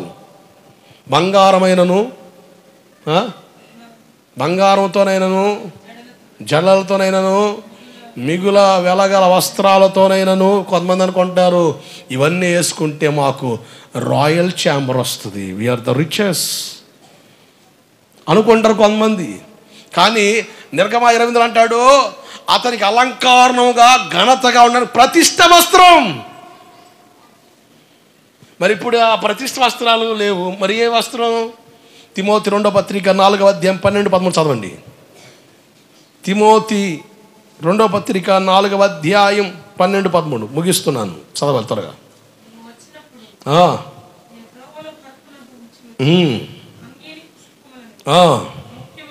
ముఖ్యముగా అంగీని పుస్తకములు అంటే అంగీ. పౌలు గారు వాడిన వస్త్రం అంగీ. అంటే మిగులు వెలగలిన అంగియా కాదు. అంటే అక్కడ ఆ మాట ఎందుకు చూపిస్తున్నానంటే, అంగి సాధారణమైన వస్త్రం. మనం మిగుల వెలగల వస్త్రాలు వేసుకొని ధరించుకొని వ్యవహారం చేసే తీరులో అవసరం లేదు. మనకు ఘనత వస్త్రాలు తేవవు. అలా అని చెప్పేసి పిచ్చి బట్టలు వేసుకొని చిరిగిపోయిన బట్టలు వేసుకోని కాదు అర్థం. మనల్ని చూసిన వాళ్ళు పాపిష్టి ఆలోచన కలగొన్నట్లుగా మన వస్త్రాధారణ ఉండాలి. స్త్రీలైనా పురుషులైనా మనం వేసుకునే వస్త్రాలు ఇతరులకి చెడు ఆలోచనలు కలిగించకూడదు. ఇతరులు మనల్ని చూసి పాప ఆలోచనలకు వెళ్ళకూడదు. అలంకరణ ఎందుకయ్యి అంటే మనం నీట్గా కనపడడానికి కొరకు కాదు, నైస్గా కనపడడానికి. నీటికంటే శుభ్రం స్నానం చేస్తే చాలు తల్లి. నైస్ కనపడడానికి అన్నీ తగిలించుకునేది. నైస్గా ఉండాలి నా పిల్ల, నైస్గా ఉండాలి నాకు పిల్లోడు, నైస్గా ఉండాలి నేనని చెప్పేసి నైస్గా ఆలోచిస్తుంటారు. నీట్గా ఉండాలి. ఇతరులు మన వస్త్రాధారం బట్టి పాపిష్టి ఆలోచనలోకి వెళ్ళకూడదు. ఇది సేవా క్రమంలో, దైవిక క్రమంలో పొందుపరచబడిన విషయం. మిగులు వెలగల వస్త్రాల కొరకు వేలకు వేలు ధరపోయే అవసరంలే. ఈ రవంత బతుక్కి కాస్తో కోస్త ఉపయోగపడే సింపుల్ వస్త్రాలు ఉంటాయి, అవి వాడుకున్న చాలు. అంటే వస్త్రాల్లో మిగుల వెలగల వస్త్రాలని, లేకపోతే స్టైలిష్ బట్టలను. ఈరోజు చాలామంది స్టైలిష్ వస్త్రాలు వేసుకునే వాళ్ళు ఉన్నారు. డ్రెస్ కోడ్ మెయింటైన్ చేసే సేవకులు ఉన్నారు, డ్రెస్ కోడ్ మెయింటైన్ చేసే సేవకురాలు ఉన్నారు. పింటు బాటం మొత్తం కంప్లీట్గా ఒకే మ్యాచింగ్ అనమాట. మ్యాచింగ్ క్లాత్లు, మ్యాచింగ్ షాపులు ఎందుకు మ్యాచింగ్ చూసుకోవాలిగా. పోయి అద్ది మరి చూస్తాం, ఇది కుదురుద్దా, ఇది వేస్తే జిగేలు మానాలి, గుబేలు మానాలి, దిబేలు మానాలి. నువ్వు వేసుకున్న వస్త్రాన్ని చూసి పక్కా నవ్వింది అనుకో, మీ ఆండాలు తగులుకుంటుంది. ఇక సీదారిద్రం ఈ సొక్క ఒకటి, కానీ ఇక నువ్వు విసిరి పొగులేయాల్సిందే దాన్ని. లేనిపోని గొడవలు, లేనిపోని గందరగోళంలో వచ్చే పరిస్థితులు. అంటే పిచ్చిగా ఉండమని కాదు, అశుభ్రంగా ఉండమని కాదు, వస్త్రం పట్ల నీ దృష్టి మరింతగా ఉంచొద్దు. వస్త్రం నీ శరీరం కప్పుకోవడం వాడుకో, అంతేగాని వస్త్రం నీకు ఫ్యాషన్గా ఉపయోగపడకూడదు, స్టైలిష్గా ఉపయోగపడకూడదు, నైస్గా ఉపయోగపడకూడదు. ఈ మధ్యన మన సిస్టర్లకి ముసుగు ఒక నైస్ అయిపోయింది, స్టైల్. పంజాబీ టైపులు తెచ్చుకుంటే వేసుకొని ముసలోళ్ళు కూడా 60 సంవత్సరాల ఆంటీలు కూడా పంజాబీ వేసి ఇది వేస్తే అక్కో తల్లు అర్థం కావట్లేదు, దగ్గరికి వెళ్ళి చూస్తే. కానీ అంత నైస్ని మెయింటైన్ చేస్తున్నాం మన అక్కాయిలు. ఎంత ఘోరం అండి. మన ముసుగు దేనికి వేసుకోవాలి? నైస్గా వేసుకోవడం కొరకు కాదు, ముసుగు వేసుకోవాలి స్త్రీలు, అంతేగాని దాంట్లో స్టైల్ కనపడడం కొరకు ముసుగు వేసుకుంటాడు. అబ్బా అంత విచిత్రంగా తప్పిన కోదిలేసి వస్తాం ఎందుకు? విచిత్రం. ఇటువంటి పిచ్చిపోకలు మనకు ఉండకూడదు. మనలో ప్రతిష్ట జీవితాన్ని పాడు చేసేది రవ్వంత పులిసిన పిండి మనలోకి రాకూడదు. దేవుడికి స్తోత్రం కలుగునుగాక. జాగ్రత్త పడే విషయాల్లో మనం జాగ్రత్త పడడం ద్వారా మన భక్తిని పాడు చేసుకోలేమో, కాపాడుకోగలుగుతాం. ఈ అహరోను పిలవబడ్డాడు, అహరోను ప్రతిష్ఠితుడు. ఈ 2 అనుభవాలు చాలా విలువైన విషయాల్ని అహరోను జీవితంలో పొందుపరిచాడు దేవుడు. ఇది పగటి వేళ మనం వింటున్నాం. పిలవబడిన అహరోను, అభిషేకించబడిన అహరోను, అలాగే విజ్ఞాపనకర్తగా మధ్యవర్తిగా ఉన్న అహరోను ప్రతిష్ఠితుడు, అలాగే దేవుని సేవలో నష్టం కలిగినా కూడా ఓర్చుకొని నిలబడిన వ్యక్తి. ఎక్కడ కూడా తొందరపడి మాట్లాడలేదు. కన్న పిల్లలే చూస్తుండగానే అట్ట రాలిపడి చచ్చిపోతే ఓర్చుకొని కాముగా చూస్తున్నాడు. దేవుని చిత్తానికి అప్పగించుకున్నాడు. కష్టాలు వచ్చినా, నష్టాలు వచ్చినా, బాధలు వచ్చినా, మనకిష్టమైంది కోల్పోతున్నా కూడా దేవుని కొరకు మౌనంగా ఉండగలిగితే దేవుడు మనల్ని మెచ్చుకుంటాడు. అట్టి కృప దేవుడు మనకిచ్చునుగాక.